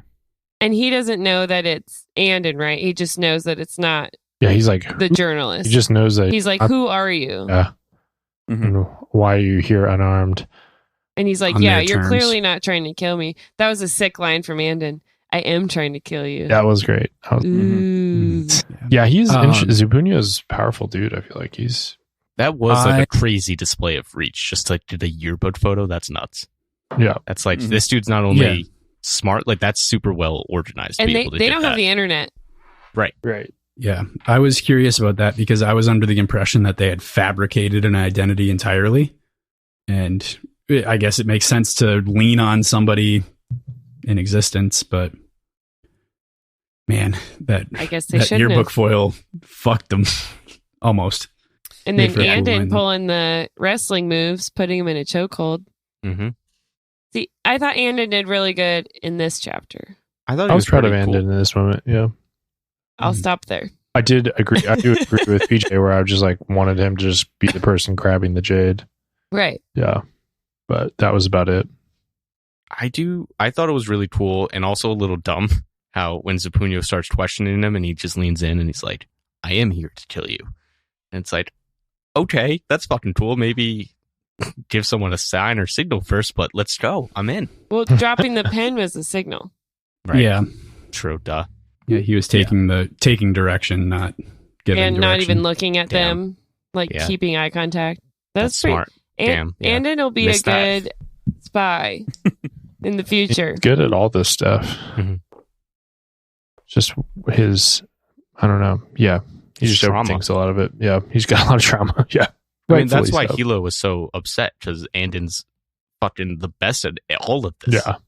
Yeah, and I think that ultimately I totally agree. I love Andon for many reasons over the course of this book, but I think this is really kind of a shining moment for him. The moment in which, you know, he's playing the part of the serious interviewer and goes from this kid of whom was so shy and like couldn't have held a conversation, you know, a book ago, 5 years ago at this point, with like a random person to now being able to hold his own with a criminal gangster in front of him and hold off this fake persona in an interview is just such a powerful change to show. I know we've been kind of memeing on him as the emo kid, but when he needs to get down and do something for the good of the clan for earning his place back, he's in it. Mhm. Yeah. I would say he earned it. He also has a cool beard Rome. now. That was nice. He did grow out a little beard. I thought it was a fake beard. He grew it out. Grew it out It's a real 5 years beard. older. Oh shit! Passage of time. I thought that Yeah, was actually yeah. a cool like writing tidbit to have Wen be the like. I don't know. I just thought it was interesting how it was seemed so sudden that he had a beard, and that made sense because like it's just part of who Andon is. So like, why would he think about it when we're just teleporting into his life like this? And it's not something he decided to do over time and we're stuck with him. I don't know. I thought that was interesting and cool. Maybe this isn't relevant to bring up, but since we're talking about it, it does make me curious about any sort of prospect of adaptation when you're dealing with somebody going through puberty into like mid-20s. There's a lot of change that happens in their appearance, and being able to maintain that with whoever they cast is going to be a little tricky if that comes to pass, because that there's an adaptation in the works, or has been announced, or rights have been bought for it or something. So originally they were purchased by CBS and then they reverted, and I think that there was maybe something going on again, but then the writer's strike happened, so who the fuck knows? I will do it. I want to say, PJ, that as someone who watches a lot of, or used to watch a lot of like CW shows, no one has a problem casting 30-year-olds as high schoolers, so I think fair. It'll be okay. Fair point. They'll just like, well, now we can CGI him younger, but they'll just like give him a dorky haircut and braces, and then that's teenage Andon. Or just put a fake beard on him, or just ignore the beard, which is basically a throwaway line. Yeah, it'll definitely be fun. I'm excited to see when this eventually happens. Very excited for the prospects. So Roan also gets his time in the sun here, of which we love, of course, getting kind of thrown on the floor and fighting these mini Barukan, choking the fuck out of the sun, breaking his windpipe and just leaving him struggling on the ground. There's some lines of like wet gurgles and like, I mean, I know that we highlighted some moments in Dark Age that are brutal, but all of the sort of dying noises of the people in the room in this chapter is insane. Pretty terrifying. He laid waste. That's not a great way to die. It was cool how quickly he was moving around the room, just like dishing out destruction. Death. Yeah. Yeah, I thought it was really cool. Because, the Barukan, they got a little Jade on them. They're a little bit nice with it. And there's 5 of them, I think, and 1 a Spenian Greenbone. So we're like, okay, how good really is this guy, Roan, we're about to see? And it's like, holy shit. And so you really see why the crews are so fucking terrified of this guy. Right. Especially Roan's like badass. Roan got started before like anyone really knew what was going on with Jade, it seems like, back when it was even more shadowy. So he really must have seemed like a demon to these people. In this scene, I totally thought Wen was going to catch a stray bullet. That's what was going to happen. When one like hit the ground next to her, I was like, I was waiting for that too. Yeah, we all like were like, oh, we did it, and we looked down and she's dead. I mean, as soon as this all started, I was like, I hope Wen survives. I hope Wen survives. I hope Wen survives. This is like this whole time. And then you're like, oh, we all survived. Great. Oh, I mean, yeah. After this chapter. Yeah. We're getting them all mushed together. Mm-hmm. Well, because it does kind of mush together with the way that this one ends. With the way it Roan ends, getting shot. Mm-hmm. So, yeah. And I was just like, I don't know. I just had that running through my mind like these entire 2 chapters. And how about Wen fucking killing Zapunio? Is that the first person she's ever killed? That was pretty sick. Most likely. She didn't seem too worried about it. She's a fucking... She's like, pat, pat. G. Yeah. Cannot be stopped. So obviously, when killing Zapunio is excellent. We love that. They're able to flee very easily. We already mentioned Andon drops the Jade after picking it up and realizing and being told by Roan that no, we need to make this look legit. Like they killed each other. So like they leave all the weapons there. They leave everything there. The escape plan seems to be going according to plan, heading to Star Lumber and Supply, when someone else entirely intervenes and ruins the night. And we get the moment of you Kex have been stepping on the wrong crew, boys, right at the end here, as Wen screams and Roan Toro is shot in the legs. Yikes. Yeah. And is this the guy that Andon got in the fight with over the bike? It's one of the goons is, yeah. One of them. Okay. Yeah. The main guy is Skinny, the guy that... Yeah. Skinny Reams. Skinny rings. Oh, Where we opened last week with Fuck. Yeah. We skinny rings. The super racist guy, that was getting shot at on the boat and jumped off. He jumped in the water. Man in the middle. Yeah. So we wish he did get killed. We certainly do. Actually, yeah. Me personally, At first we're like, oh, nice, he got fervently away. hoped. Yeah, it's tough, but I got away, see? That is how Skinny would talk, for sure.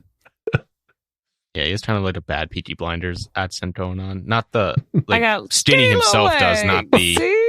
narrator does not do bad. Anyway, chapter 60, end of an agreement. This chapter kind of cuts between several points of view here, as Shay worries that their plot has gone awry, while Andon, Roan, and Wen are attacked by Skinny Reams and several of his goons. Andon is able to get a call into doubt before being grabbed by Carson Sunter, the man he'd fought over a bite all those years ago. And we learn that Skinny Reams is now the boss of the crew, and this, despite the sense it would make to not renew hostilities with the Chetanese, he's doing so out of pure racism. Also, new in the scene, gotta set himself apart, gotta get some branding going on. First, Roan and then Wen are killed by Skinny's goons, but Andon is saved just in the nick of time by several of his relay ball friends. Freed from his bonds, Andon uses Roan's Jade to channel into Wen, kickstarting her heart. An absolutely brutal chapter here. There's no way around that at all. And there's a few things that stand out to me before we get to like the ultimate climax. So I just want to try to keep us corralled because there's a lot of emotions. I was fucking worn out after reading. So Skinny Reams, disgusting guy, interesting character. Just Skinny Reams. kind of super rational, kind of, but then also totally not rational because he's just racist. It's like a weird two sides of a coin going on there. Yeah, he does like coldly explain himself in a way that was like, okay, I guess that makes sense. Yeah, he has the like talk with Roan where Roan's like, hey man, like think about this. It was also like him and Roan basically grew up together in a weird way. Yeah. Very interesting. And he's like, yeah, I see your point. He's like, yeah, Gonna kill tough. you anyway. Yeah. Miss you, but just It did feel a little evil villain monologue-y, yeah. but it is what it is. Sometimes we gotta get time for Sammy and Todd to get here. Yeah.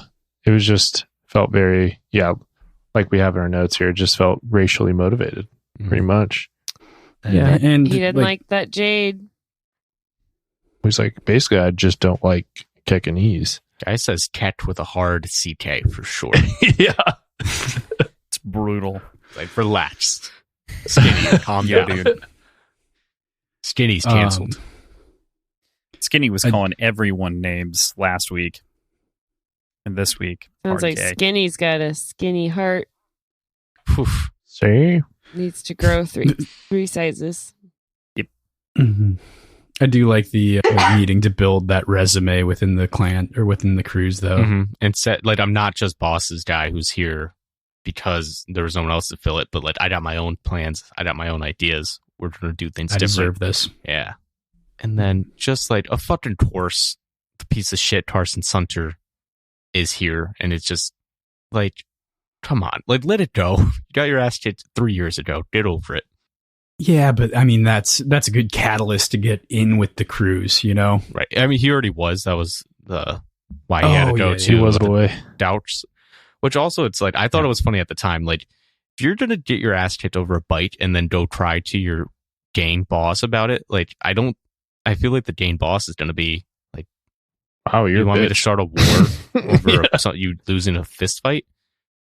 Over a bike? Are you 12? Yeah. Like, what's up? Like, Carson, shut up. He stole my bicycle. Typical Carson behavior. Yeah, Carson. You got your bike stolen? I just like by a kid. What's up? Seems like he should have gotten kicked out. You know what I mean? Like, not be like the equivalent of a hand-picked fist for. Yeah.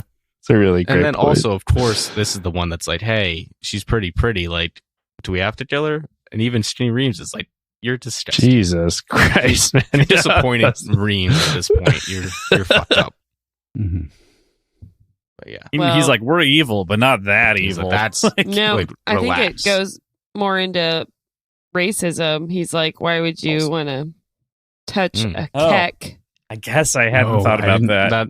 That was on my mind. I was just hoping it wasn't, but good point. Fair- As fair usual, point, yeah. Aaron. As usual, I outstanding. don't think we should give Skinny any graces here. That's fine. That's fair. Yeah, that's fair. The murders themselves Yeah. were disgusting, Golly. and the description of Roan's like Ooh. open mouth, not moving the bag at the end of it Yeah. was really unsettling. Extremely Yes. tough. This whole thing was like, it fucked me up. I agree. Same.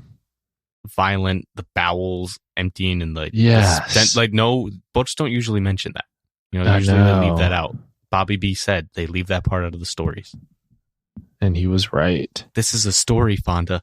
Yeah, do that this to was too much. When it was just like the sadness of the entire thing too. It was just like that like was an extra like knife Mm-hmm. twist. And it's like he's And really dying dead, without your too. Jade. Right. Yeah. And he's really dead. Yeah. And then when having seen that, makes the decision to just Whew. go out cold as a cucumber, fucking badass, Super to the badass. end. The clan is my blood, and the pillar is its Went master. just see, MVP of the book. Yeah. Yeah. Honestly, I can't. No, I was just couldn't say it better myself. Yeah. I wanted to ask, just given some of the weight of some of the deaths that we've experienced in this book, did you feel more for Roan or Ken? Roan. Roan. Okay. But also, we intimately watched him die. Yeah. It's a fair point. An explosion can't really be described as more than fire consumes thing, Split. leather Right. burns, And corpse like, fat burns to seat. Yeah. I'd much rather be exploded into a million pieces than have my legs shot out and then slowly suffocated to death without my Jade. Tough. Yeah, Mhm. I feel like as brutal as it is, kind of a weird signature murder technique for a Dane. I feel like, but Right. then having seen it played out up close and personal like this, I get it. Now I get it. But when they first were like executed true style with a bag over their head, I was like, just seems like Mhm. pretty easy, pretty mundane. And then you see it and you're like, holy fuck. That's awful. I don't think I understood that initially. I thought it was like black bag and like shot in the Shot. head. Mm-hmm. That was my exact picture, too. Yeah. This was much more horrifying. Yeah. Horrifying. And then Andy goes out a completely different way. He's upset. It's very Andy. Don't blame him at all. This is fucking No. who could keep Also- their composure? Like Wen's one of a kind. Yeah. And then just constant flashing back to Shay. She's freaking out. And then she has an outburst at the gods here, which I will read with everybody's permission, unless Aaron, Mhm. you Do you have think- something to say. Do you think her prayers are what saved them? I think technically it was Andy's call, but maybe Maybe the gods gave she Andy gave a him the little old one bit. time. I do that a lot during football games. Just to one time. Shout one time. Yeah. One time, That's all I asked for, God. It doesn't work for me as often. Does now. Chiefs.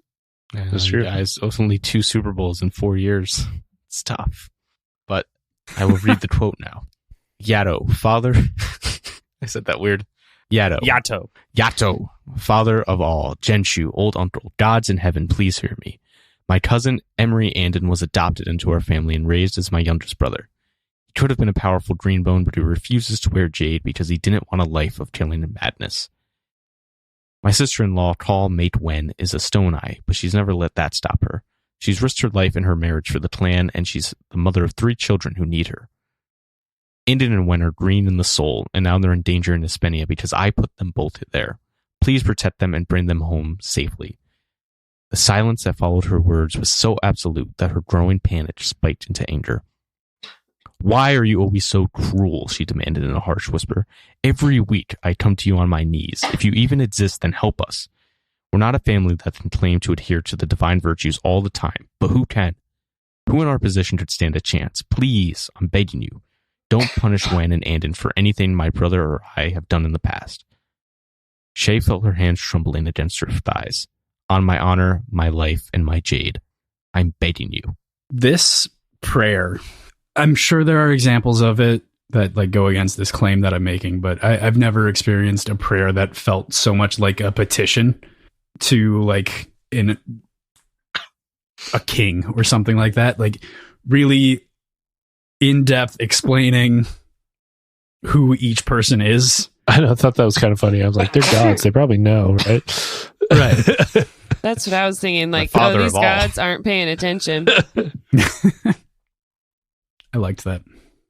Yeah, it was just like fucking powerful stuff from Shay. And then the way it's structured, hey, it works. Or maybe Andon calling people worked. Right, Ben? Never know. I feel like she's appealed to the gods a few times, and it seems like her prayers are being answered. Not always how she wants this time. Not always how she wants, but more or less how she wanted. Yep. Should have included Ron Toro. Should have. You fucking selfish. There's a fantastic Shane Roan would have been alive. description It's all your here fault. of Andon putting the Jade back on and how he's like convulsing and how he pictures it in his head kind of is the way it's described. And then also just like a really cool description of him channeling into Wen and like restarting her heart. Mm-hmm. Badass Andy. Mm-hmm. this was nice. And I also liked the development that came out of this as well. Mhm. We'll talk about. What development? He decides to be a channeling doctor. Good Which for him. somebody predicted. I don't recall who. Sounds like an Aaron prediction. I'll give you that one. Good job, kid. I don't remember anything. All right. I don't know. I just remember because it's teased a little bit. You Like and TJ he's both. good at channeling. Channeling's his favorite. We learned that channeling can Right. be used to heal. And someone was like, I wonder. I thought he was going to in the moment at the Grudge Hall, Mm-hmm. but yeah, it was nice to see it really come through here, getting green again for a wildly different reason, and but also starting with like CPR and chest compressions, knows how to truly think on his feet in like a time of trauma, which is good. And then later we learn, but not here, that he tries to do it on Roan. Because Mhm. here we kind of like fade to black, right? Yeah. Yeah, it's like, when did that happen?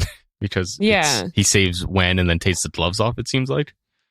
But then later he says He had tried. that Maybe, when he tried it on Roan, his life energy had left him. yeah, maybe that was just like a weird thinking on Andon's part, but he meant like he was going to try, but he knew he was dead already, so he didn't, maybe. But I don't know. I think he says he did do No, I it. know- Like he right, he crawled did. over to him. Yeah.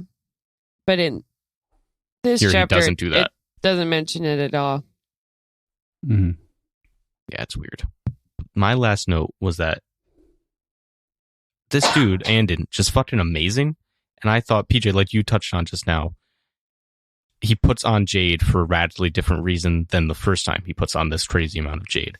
And then now we see like that same level of awe and respect from other Greenbones that he got for the murder of Count Ash. Now it's for another radically different reason, but that same reverence and respect. Dude's talented. This has also been discussed and described as a like really difficult thing to do in general. He has the training for it, and it was always his best discipline. But All those relay ball guys are like, damn, we should have gone to school. Yeah. he completely outclasses everyone except maybe Ron Toro in the room right now. Well, he's dead. Run's dead. Yeah, so definitely outclasses him right now. Yeah. He brought someone back from the dead. That's crazy. Mhm. Is Wen going to be a zombie? Whoa. Frankenstein's monster? He just eats brains. Brains. Could be a turn. Yeah. Mm-hmm. The legacy This of isn't Game Jade of is Thrones. zombies. It's a zombie book. You got him. Perfect. With that, we go into chapter 61, Lines Crossed. Shay moves to answer a late-night call from Andin and is educated about the night's evening in Espenia. She heads up to meet with Hilo in the training hall, where he and Nico are playing a Jade sensitivity game. Shay tells him about the successful assassination of Zipunio, as well as the state of Wen, and he physically lashes out, leading to a brief duel. After the kids see their father in a state of rage, he settles and resigns Shay on the spot. Shay turns down the request for her to leave, citing her oaths. The clan is my blood, and the pillar is its master. And this chapter in general is just incredibly heavy, especially following a series of heavy chapters. But the call from Andin in particular is a brutal one, being like fighting for change, basically to get in, then like call me back at this number in the room in the hospital, and just the panic there. I feel like Shay could have done a little bit of a better job spreading out the amount of information that she dropped on Hilo. Like, tell her about what happened tonight, but maybe don't say, yeah, Wen's been working for me as a white rat for the last several years. And, Right. It could have just been Wen decided to carry the pen because she wanted vengeance on this guy. That would have made sense. I feel like we touched on somebody being a freezer in the moment at times. It seems like Shay a little bit emotionally is a freezer, not in the same way where she freezes up, but like she makes the wrong read in these emotional situations and overshares often. Yeah. It's like Definitely. everything She's a comes out. dumb- She Dumper. treats it as facts. Yeah. Yeah. But I think it's her trying to, like you said, Cross, it's facts. Like she's trying to explain, like, I didn't just throw Wen into the lion's den out of nowhere. Like, she's fucking good at this. And she's proven herself, yeah. I think Hilo still would have been very angry. Probably still would have lashed out, but I don't know. He could have been eased into it a little bit better. Yeah, we move from the call with Andy to a little Jade sensitivity game, which is a fun little pastime, an interesting little note on how they test kids and some of their Jade sensitivities, being like putting it under a rug and find the little bead. It's neat, focusing the efforts on Jade, and you can already begin to see some of the maybe shift in attention that Nico is getting. Once again, we didn't lock the Jade up. It could be, too, just Nico's older, so he's finally to the age where you can play these games. Yeah, also true. Definitely also true. And yeah, lock up the Jade. Be a responsible parent. Ben is so upset about that. I'm just like, accidents happen, and you're like, unforgivable. I didn't like it. I mean, we've made comparisons about it being like a gun or like a weapon, and I don't know, should be cared for as such, so I can understand it. Yeah, I totally agree with that. I think the reason that he doesn't put it away here is because he's in the room with it, so it's not like the kids are gonna, run away with it necessarily.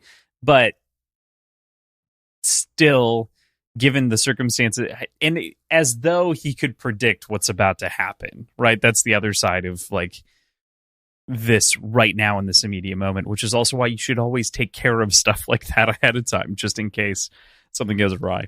But needless to say, Hilo, like we talked about, physically lashes out like the horn he was always intended to be. And there's just so much here about the auras and the reading of auras that I really appreciate. As we've said, Shay sort of spills everything out of her. So there's this like stone stature of his appearance, but a fiery tornado of rage underneath the surface.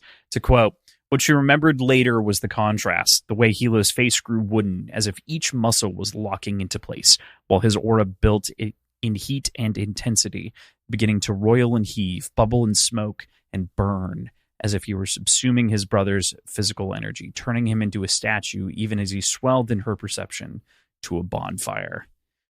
And oh boy, scary. I feel like I'd be like, bye, run out of there, Mom. Hilo's beating me up. Yeah, she's there. I feel like we can call this what it is. He's not physically lashing out. He smacked the shit out of her. Yeah, and then they fight. And I think it's it's more acceptable in K-Con and amongst Greenbones than perhaps other places. They're ready to fight. Didn't they used to fight like this too? It's definitely She reveled in it. And it's not like he's fighting a defenseless woman. She's a powerful greenbone as well. Mhm. So he's not holding back. Yeah, I didn't And he's love it, just- but I don't know. It's just an emotional reaction. Right.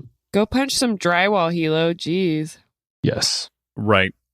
Yeah. And there is the reason that I think that I use the term physically lashing out is because he isn't willing to talk it out at this point because he feels so betrayed in the moment by Shay hiding the facts about Wen. So like he doesn't even have the wherewithal to process it in any other way but rage in the moment. And it takes the kids kind of stepping into the room and Shay talking them down for him to like back up and breathe for even just a second to change sort of tact. I think that's a good read. Because Shay thinks it's not going to stop until one of the two of them is passed out on the ground. Yeah. Good So- thing the kids came in. Mm-hmm.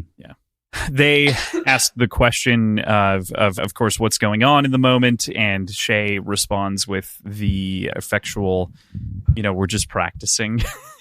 Mhm. Like, don't worry, kids. Mommy and Daddy are wrestling. Oh gosh. It's a little different. A little different. Slightly. A little more violent. Oh, yeah. It's a strong chapter, nonetheless.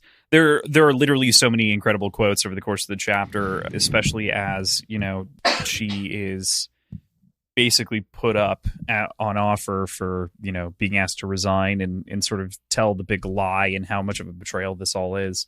We can see Hilo's pain, we can feel it. And Hilo says, maybe I don't believe in the gods like you do, but I do know some things are the way they are for a reason. We're calls. We were born for this life, whether we like it or not. The clan can claim everything I have. My time, my blood and sweat, my life and Jade, but it can't have my wife. She's a stone eye. She's the one thing in this world that Jade can't touch. You knew that it was a line that I would never cross. And I think that that's such a big deal to actually get the insight into some of the reasons as to why Hilo's tried so hard to keep her separate is because of like a mental image of Aisho in his own mind, and sort of the way that this betrayal means way more to him than just sort of control over what his wife does or doesn't do. It's a protective mechanism. Is it his right to enact it? No, but we finally get that mentality, I think, firmly here. He wants to protect her. Yeah, I mean, I think his mentality was understandable.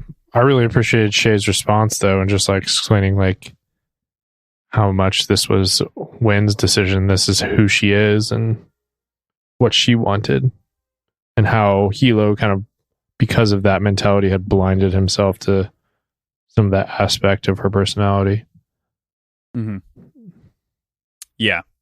Yeah, this is the other side of that reveal too, where, like you're saying, it's just you weren't actually listening to what your wife was saying she wanted to do. She wanted to be green without the green. I can also see how betrayed Hilo could feel in this moment towards Shay specifically, because of the sort of tiered structure of the clan, and how there shouldn't, like, the Weatherman has ways of doing things that are kept secret, but this feels like this was kind of like an express order that was disregarded. Yeah. Right. Kind of like the comparison to her being like Doru. Yeah. Mm-hmm. Right. Twisting the knife. Yeah. Yeah, that was just good. That's when that conversation returns to Earth. Yeah. There's the other thing that I appreciate, PJ, to your point of the Weatherman like reads the clouds effectively. I was almost shocked that this chapter wasn't called something to that, like the clouds pulled back or something to that degree, because this is just sort of diving into that from Hilo's perspective and seeing behind the Weatherman's guise to some degree. Piercing the clouds. Yeah, something like that. So ultimately, Shay is told to resign, and she refuses almost immediately. She thinks about it for just the briefest of moments and gets this inclination, but she is fully in on the clan, the family, and everything involved therein, and repeats her oaths again. she says, I love this. Again, I'm going to just read the fucking quote because it's so good. Hate me from now on if you have to, but you need me to stay, Hilo. And you need Wen and Andon. You said it to yourself years ago. We have each other. And maybe that's the one thing we have that our enemies don't. Hilo's aura gave a dark pulse, like an angry sigh. But he didn't move or open his eyes. Hell yeah, Shay. Doesn't she like immediately go and pack up her office though? No, right before that, she thinks about doing that. So she runs through what it would be like to walk she, away from puts the job. her hand on the handle, Yeah. and then doesn't exit. Yep. No, I love the she sense turns of around. ownership that she feels in that moment too. Like she's like, "Now, I'm in this now." Mm-hmm. That is really cool. Cross, did you what you finish wanted. that quote where she recites the oaths? Did you read that part too? I read it at the very top, but I haven't Okay. reread it. Yeah. But the end of that, of course, is the clan is my blood and the pillar is its master, she whispered. I have a lot of regrets in life, but those oaths aren't one of them. Nice. Fuck yeah, Shay. I thought it was a really good bookend, of course. Definitely. Cool. That brings us into chapter 62, Still at War. Aitmata comes to Shay in the Temple of Divine Return. The pair discuss the gods. Sapunyo and Ait reveals that the mountain has been cultivating foreign allies of their own, cozying up to the Editanians, Uwiwins, and Barrocan, who will, of course, soon be flooding into Taton because of the passage of the Orticon Conflict Refugee Act. Yet Shay sees through the seeming calm confidence of Ait and spurns her offer of an armistice, reminding the Pillar of the Mountain that despite peace on the streets, the two clans will remain at war. So, Hella chapter. what'd you say? Hella chapter. It's a wonderful chapter. Thrown off now. The sort of Ait showing up when she knew Shay would be there, and Shay instinctively knowing that nothing bad was going to happen, they can have this conversation, made this whole clan war almost feel like a chess game to a certain degree. Mm-hmm. I think we made mention of it the very first time that we were in this moment, but it reminds me again of Magneto and Professor X sitting in the park playing chess. Mm-hmm. Yeah, it's a good call out. Which one's Magneto? I for sure. Although, Depends on which universe. I feel like Michael Fassbender or Shay wanted to but- keep Jade only in Greenbone hands is pretty Magneto-y. The first thing that was really interesting to me was when Shay asks if Ait believes in the gods, and we learned Ait does believe in the gods. She just doesn't necessarily fuck with them. Yeah. she's like the Appreciate gods didn't help when everyone I loved got Yeah. She's like, killed. Therefore, fuck those I guys. can relieve him. The last time I loved anyone but herself. Mm-hmm. Do we believe that she's never killed or ordered someone to be killed out of anger or desire for personal vengeance? I'm saying cap. Yeah. Yeah. I was like, okay, sure. She might believe that. Yeah, if you'd like to believe that, fine. At least her brother, Yeah. I feel like. I mean, I get she was rising to power in the clan, but there was bad feelings there for sure. Yeah, maybe like I've never done that without backwards justification after the fact. But I don't know. I have a hard time believing it. Well, another interesting thing here is like like reveals all the plans, all the machinations, all the scheming the mountain has been up to. Because they've been pretty quiet this book, for the most part. And then all of a sudden, this last section, it seems like everything's been sprung on us. And she gives us a lot of intel. Opens. And Shay understands it all implicitly. They're both incredibly smart, incredibly high-level operators and worldwide thinkers at this point. And as it's happening, you're like, holy shit. Like, we've gotten outworked, we've got out-schemed. But then, I asked the question in the notes, but I think we didn't answer in the text, so almost rhetorical, but I think there's discussion to be had still. It seems like Ait overplays her hands here. Or her hand, or at the very least overplays her bluff, because it's like so overwhelming. And then Shay kind of reads it, or I read her read it as like, if it was really so overwhelming, you wouldn't need to brag about it to me right here. Right. Mm-hmm. Well, I just think there's also like she plays it and it does sound very strong, but when you start like looking at it like Shay does, like there's cracks in that wall that she's building, and Ite doesn't have any friends. Yeah, it's right, tough. and she's still got a lot of problems, and she's like connecting a lot of dots, like where those connections could break, like using the Baruch-on or whatever, like those types of things. Like, yeah, they sound good and they could happen, but there's also a lot of potential for them to not work at all. And so I think that's what Shay sees. And so I don't want to be out of line here, but during this chapter, when I was telling Shay all the stuff, I was thinking Shay's probably the only person I sees herself in as like a powerful, smart, green-bone woman. And I was like, shipping Ite and Shay. wow. Okay. I don't like power I like- couple. Yeah. Aaron, I liked all of that until the end. It's like there is that sort of like nobody else will appreciate how clever Ite is except for Shay. Yeah. Because like Hilo will just get mad.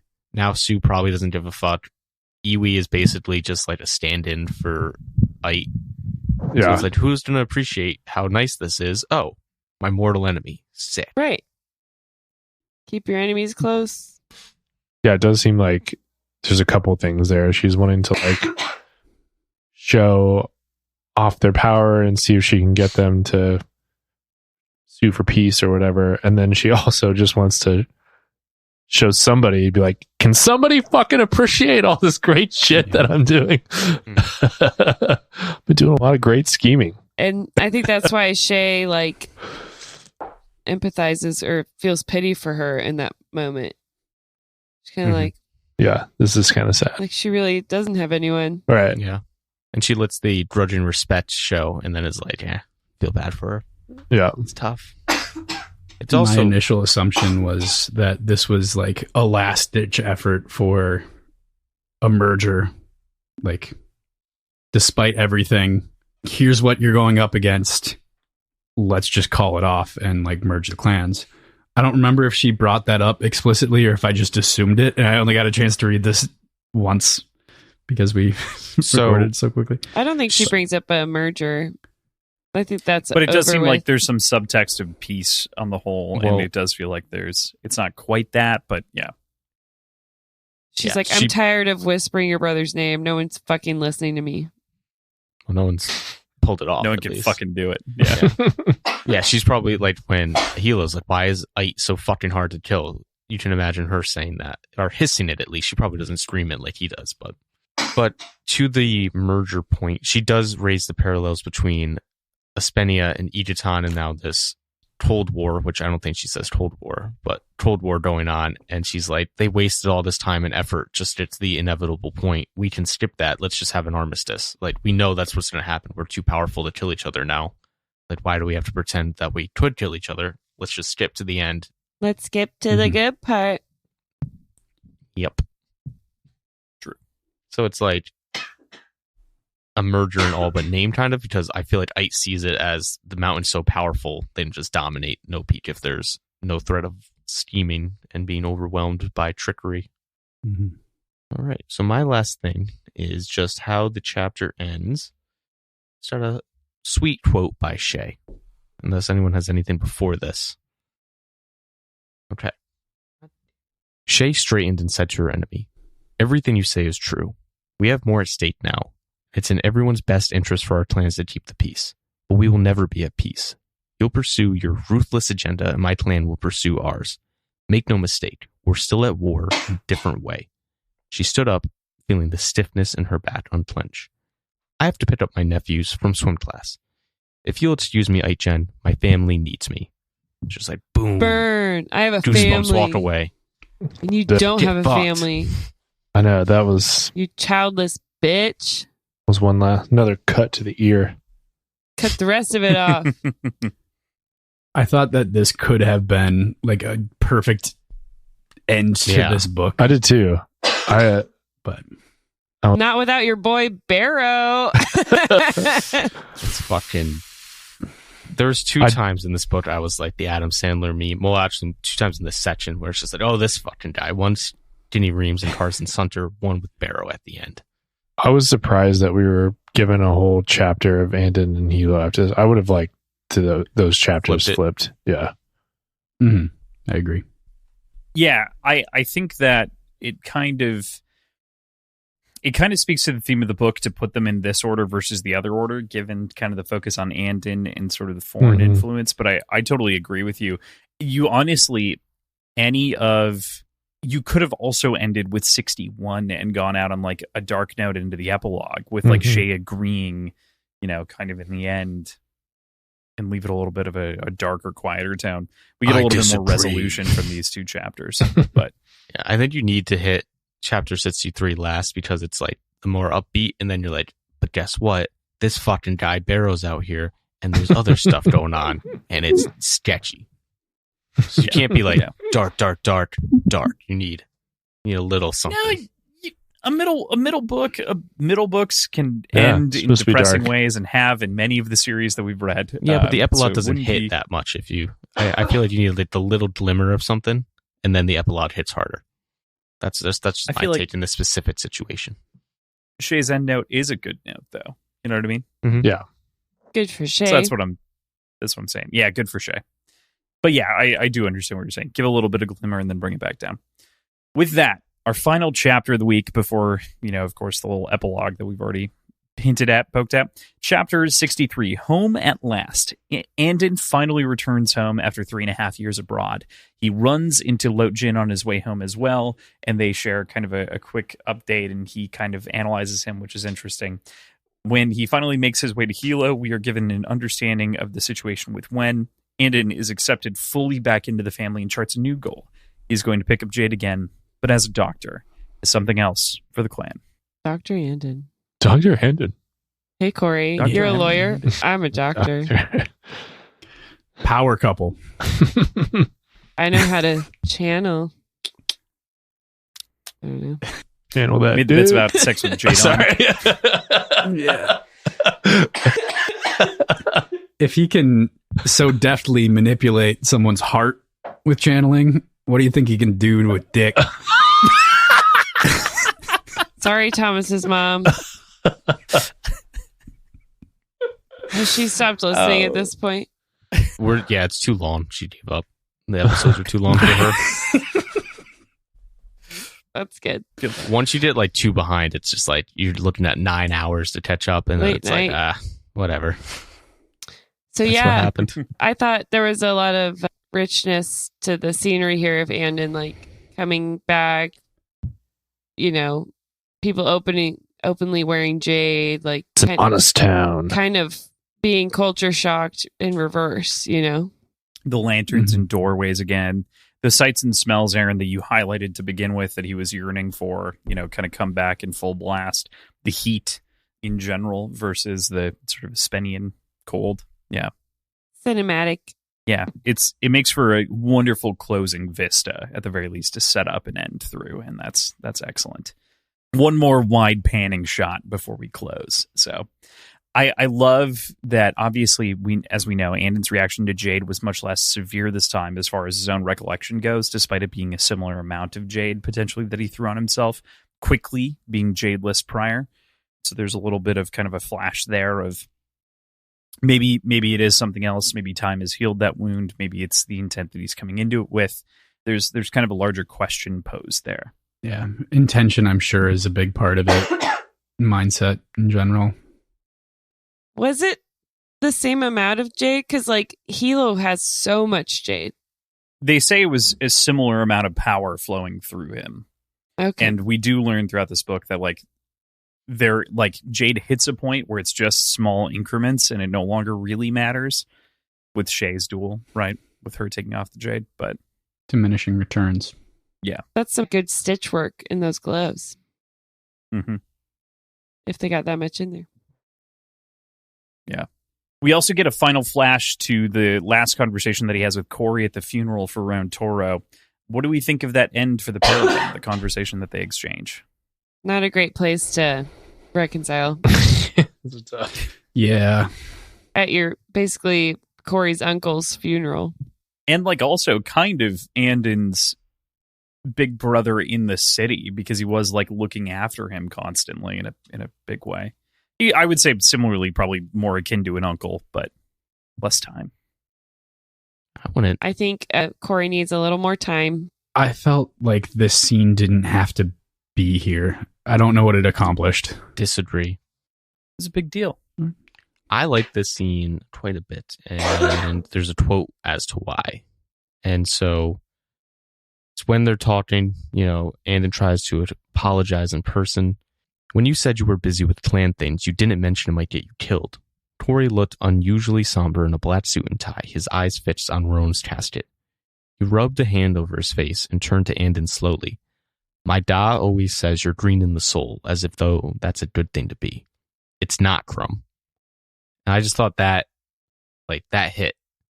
And for that alone, it just shows how different these two were, how ultimately it was doomed because of that one simple fact. Yeah, it was never going to work. Not good to be green. I thought it was Come on, closure Corey. for us that this is Yeah, done. I'd agree with that. Okay. Yeah, I can get behind that. You don't have to, PJ. We can disagree. No, and I will still love can. you. No, you can't. That's the rule. I'm just kidding. I don't want to pressure you. That's all. No, I agree. I also feel like that's the other part of like the letter too, where like we also get closure on the way that he actually felt about the letter as well, and sort of the whole arc out there with the family in general seals up right as Ron Toro's casket closes. He says goodbye. Do you think he'll ever see them again? Do you think Corey will be his lawyer when he gets in trouble? I think Corey will definitely show up again. Dun, dun, dun, dun. What about the Daux or the Hyans? I bet, yeah. I think we're still doing stuff in Espinia, don't you think? Mommy's over there. I assume that Corey is going to land a lawyer position at the Port Massey weatherman's Love office. Brainer. Yeah. Because Wow. that Nepo satisfies baby. his father's green bone-ish kind That's good of stuff. wishes. Putting his law degree to use. Making money. Mm. Good Plus, job. Good job. Seems very Nepo baby for Toro, or Tori. Sort of like Toru. he can't get his own job, so he starts off there. Mm. Fucking Koru John. Koru Oh, John. boy. I don't like when the names end in John or Lot Jin, because they also call them Jen. It's fucking confusing for me. It's very close, yeah. Juan Jen is funny. Especially over the audiobook. Yeah. Juen as well. Yeah. Oh my god. Juen is the worst Juen one, Jen. actually. Juan Jen. Jin, yeah. Jin Jin. And then there's I a would- lot of names that sound similar, which makes sense, but Names sounding similar, I have less of an issue with. It is specifically the Jen or Say. And if it's like, if it were, for instance, if now Swen had a kid and it was, if it were Swenson or you fuck it or Swensay, I would lose my shit. I would, no. No. Also, that kid would be an emotional terrorist. yeah. If Ike called him Now Say, you'd just be like, why? So just his name? And then you'd be like, oh. No. Now say what? Now say what? Anyway. Okay. So there's this lovely quote, of course, that's exchanged between Hilo and Andon, where they finally get to explain kind of what was going on from their perspective over in Espeni at the moment. And he says, "It was never about going against you, Hilogen, for me or when.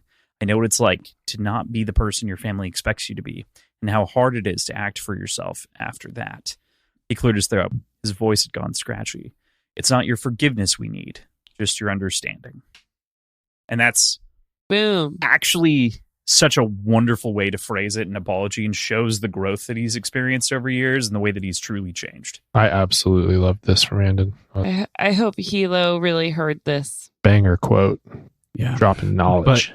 At the same time, with Hilo being the pillar, they kind of do need a certain amount of his forgiveness in order to continue operating in general.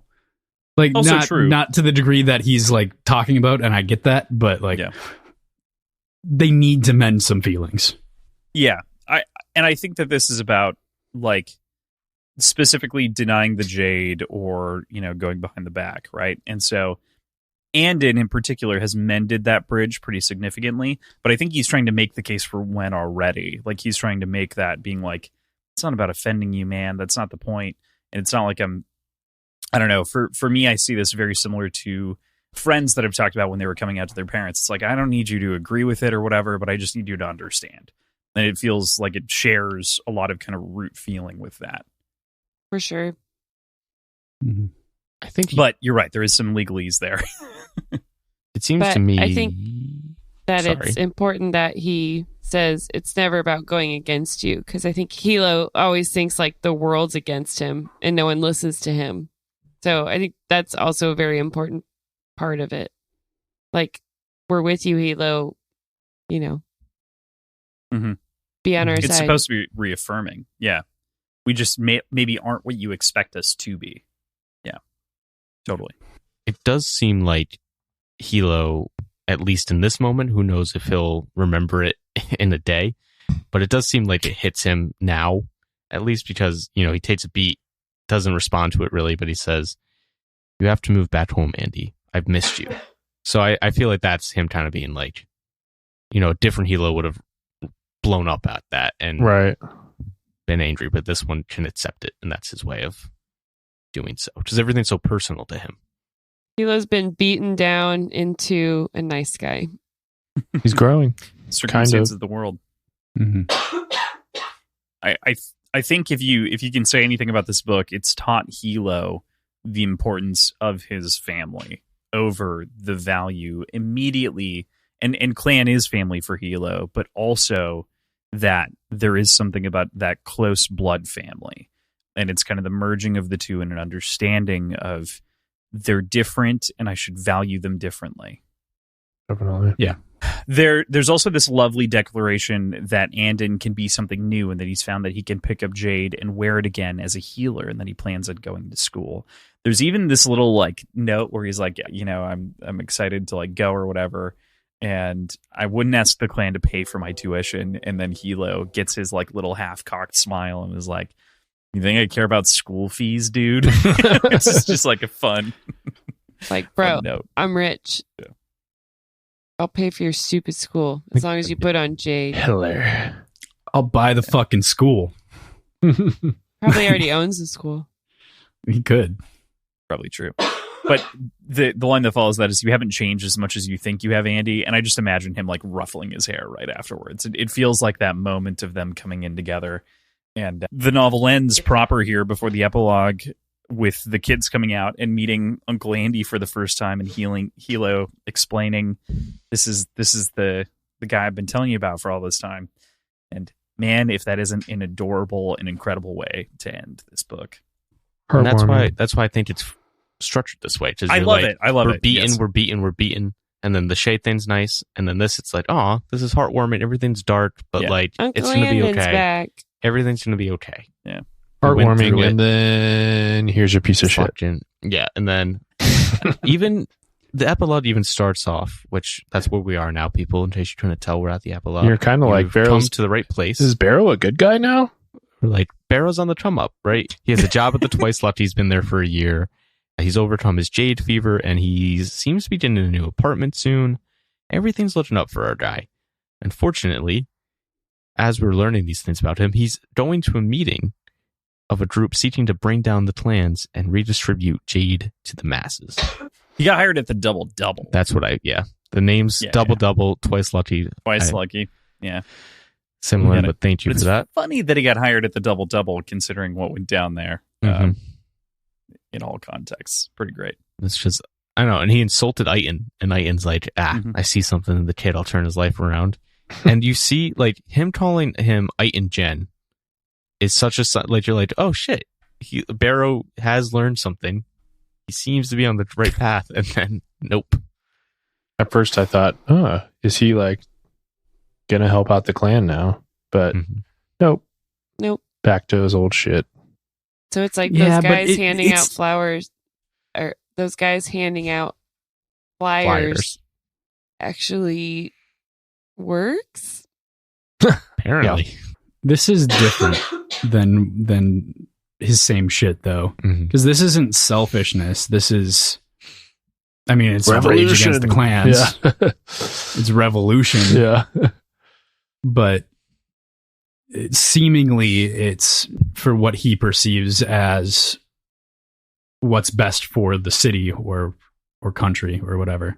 It's not. Or king and country. I took it as, that's fair. Never mind. But yeah, him not wanting Jade, that's pretty crazy. That was wild. Since when? Since it That fucked up moment, his entire apparently. life. Yeah. He's also been, this entire time, he's getting ready to get his own apartment, but he's been living in like an addiction recovery home. So I'm assuming like that has a lot to do with his mindset, getting like being able to articulate it like that. Is this the first character that's gone to therapy in this book? And it fucking worked. Let's go. I really get fully worked. I mean, he got over his addiction at least. For now. Now he just wants vengeance. He just Similar. channeled it to a different path. So it's like someone who gives up smoking and they just eat and eat and eat. Mm-hmm. Or you give up drinking and you smoke and smoke and smoke. But yeah, what do we think about this? These revolutionaries seeking to redistribute Jade to the masses. It makes Seize sense. the It's not like production. it's not like a cause I can't understand. Mm-hmm. It was an interesting development. For sure. Yeah. I think once you get to the point where the masses have Jade, problems will start. Do you think we get to As that we've point? seen. I mean, I think my point is that's the flaw in their Mhm. sort of goal.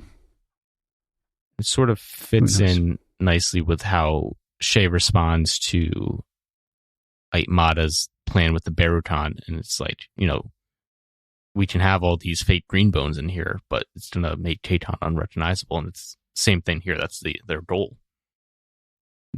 I guess we'll find out in Mhm. Jade Legacy.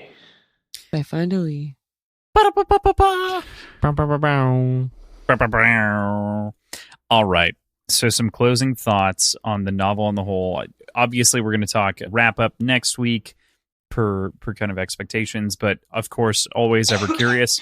Who won the week? What'd you guys think? What'd you feel? And in I don't know. I'm too emotionally distraught. I would have said when, except for the very end. Part about where she's brain dead. She's not brain dead. First of all, if you're brain dead, you're not responding when people talk to you. Ben, have some hope. I think So, Nico did pretty good. What? yeah, actually, Nico owned up to it. I think the clear Nico winner here is stopped Andon. Shay and Hilo from fighting. Promised to be a good big brother. She did okay. She did good against Aitmada. I don't know why we're arguing about this. It's clearly Andon. Now Swen's in. Mhm. Yeah, I now don't know Swen's if in. now I can, mean, though. Because, now it's just a henchman, as far as we know. I So I don't would say know. if now he is- won, Ait won. Is what I would say. I think Andon did Sure. okay, but he could have done a lot better. He saved a life. Got back to Jan I think I'm Lynn. pro. Andon. He's going to go be a doctor. Did Skinny Reams win? Skinny Reams. Took out the greenest man in I was going to Espenia. say this, but so did the relay ball guys come in after Skinny Reeves left, or did they fight him? Coming They drove and they him ran. off. Yeah. Okay, so he's still alive, right? Yeah. Skinny. Yeah. Mhm. Yeah, he could have won. Although he didn't kill 2 of the 3 people he tried to kill. That's bad odds. 1 for 3. Yeah. And I think That that 33.333%. Hilo's going to be whispering his name pretty soon. Yeah. I think it's been whispered. I think Hilo's going to be screaming his name pretty He's soon. just gonna I don't roll think up. he's. Yeah, Hilo is going to roll up. He's going to be like, But hey. in all seriousness, I agree with Andon. Yeah. Yeah, I think Andon won the week, but Wen won the book. I agree with that assessment. I do want to give Hilo some props this week, in particular for the way that he handled the kids and the way that that situation went down. But there's some other things, you know. I don't know. Yeah. Cool. I feel like we knew he was going to be a good dad. Everyone was on that train. And then how much credit does a dad deserve for being a dad? Kind of your job. I don't know. There are a lot of shitty dads, though. Like, that's no, I know, the but other I'm just side of saying, that like, coin is like, how much credit does a dad deserve? As much as he earns, right? And I think Hilo earned like, his. It seems kind of like, oh, good on you for babysitting your kid. It's his kid. No, I'm not talking about that. I'm talking about in the hospital specifically, like in the moment with his child, like coming to that realization where it felt like a book ago, Hilo would have been in a different place. That's not necessarily true, but it feels like that could have been the truth. Maybe. Mayhaps. Fatherhood changed the man. Losing his brother changed the man. Losing a brother not by blood changed the man. That's a loss. Mm-hmm. Cool. All right. Well, with that, we've got plenty, of course, to talk about yet. Next week is our final episode for Jade War. We're going to be wrapping up the book as the Negroni sisters in the Conspiracy Corner continue their separate conversations because of the way that we're recording. So we're Negroni sisters. That's our theme song. Do you guys have a theme song? Yeah. We should think of one. We Did you have come one. up with a theme song? Conspiracy Corner. I had a jingle when it was just Ben's Conspiracy Corner, but now we have to redo it. Was that a song or like a chant? It was It was more like a. it Mine was was Ben's Conspiracy Corner with Ben. That's good. That's good. See, that totally works. Mm-hmm. Awesome. Thomas, I'm going to have you lead into this again so that we just have you included inside of this. We're switching it up again. To which part? Next week? The end. Yeah. The end. So that's where we'll leave you for this week.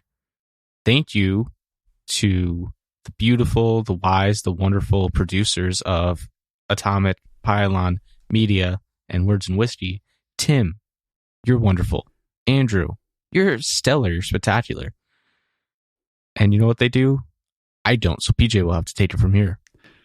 They do a bunch of stuff, and we love them for it.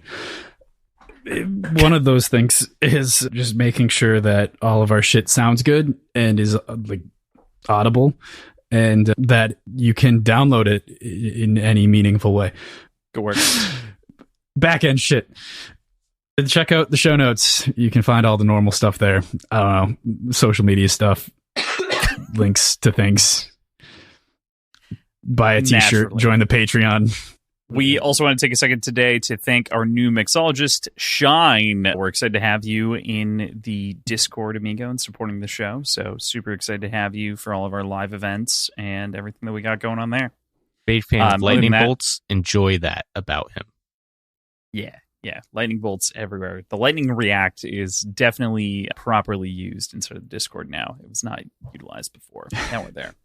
But with that, Words of Whiskey Pod on Twitter, Instagram, Reddit, Words and Whiskey Show, gmail.com, patreon.com/Words and Whiskey, and t-shirts like PJ mentioned if you want to buy a t-shirt on TeePublic for now. Don't forget to rate and review us 5 stars only. If you don't give us 5 stars only, we'll have to tie a bag around your head and kill you. Jesus. You know, like the crews do. So you better drop those 5 stars, see? Hey, Z, Skinny Reeves will come after you, see? Every week, I think Erin is escalating, but I don't know that she. I think it's always horrifying ways to go. It's just the book escalating. As they say, shit escalates. As they say. TM. Woohoo. T. So thank you guys so much. We'll see you next week for the wrap-up. Bye. E. Adieu. Bye. Adieu. To you and you and you.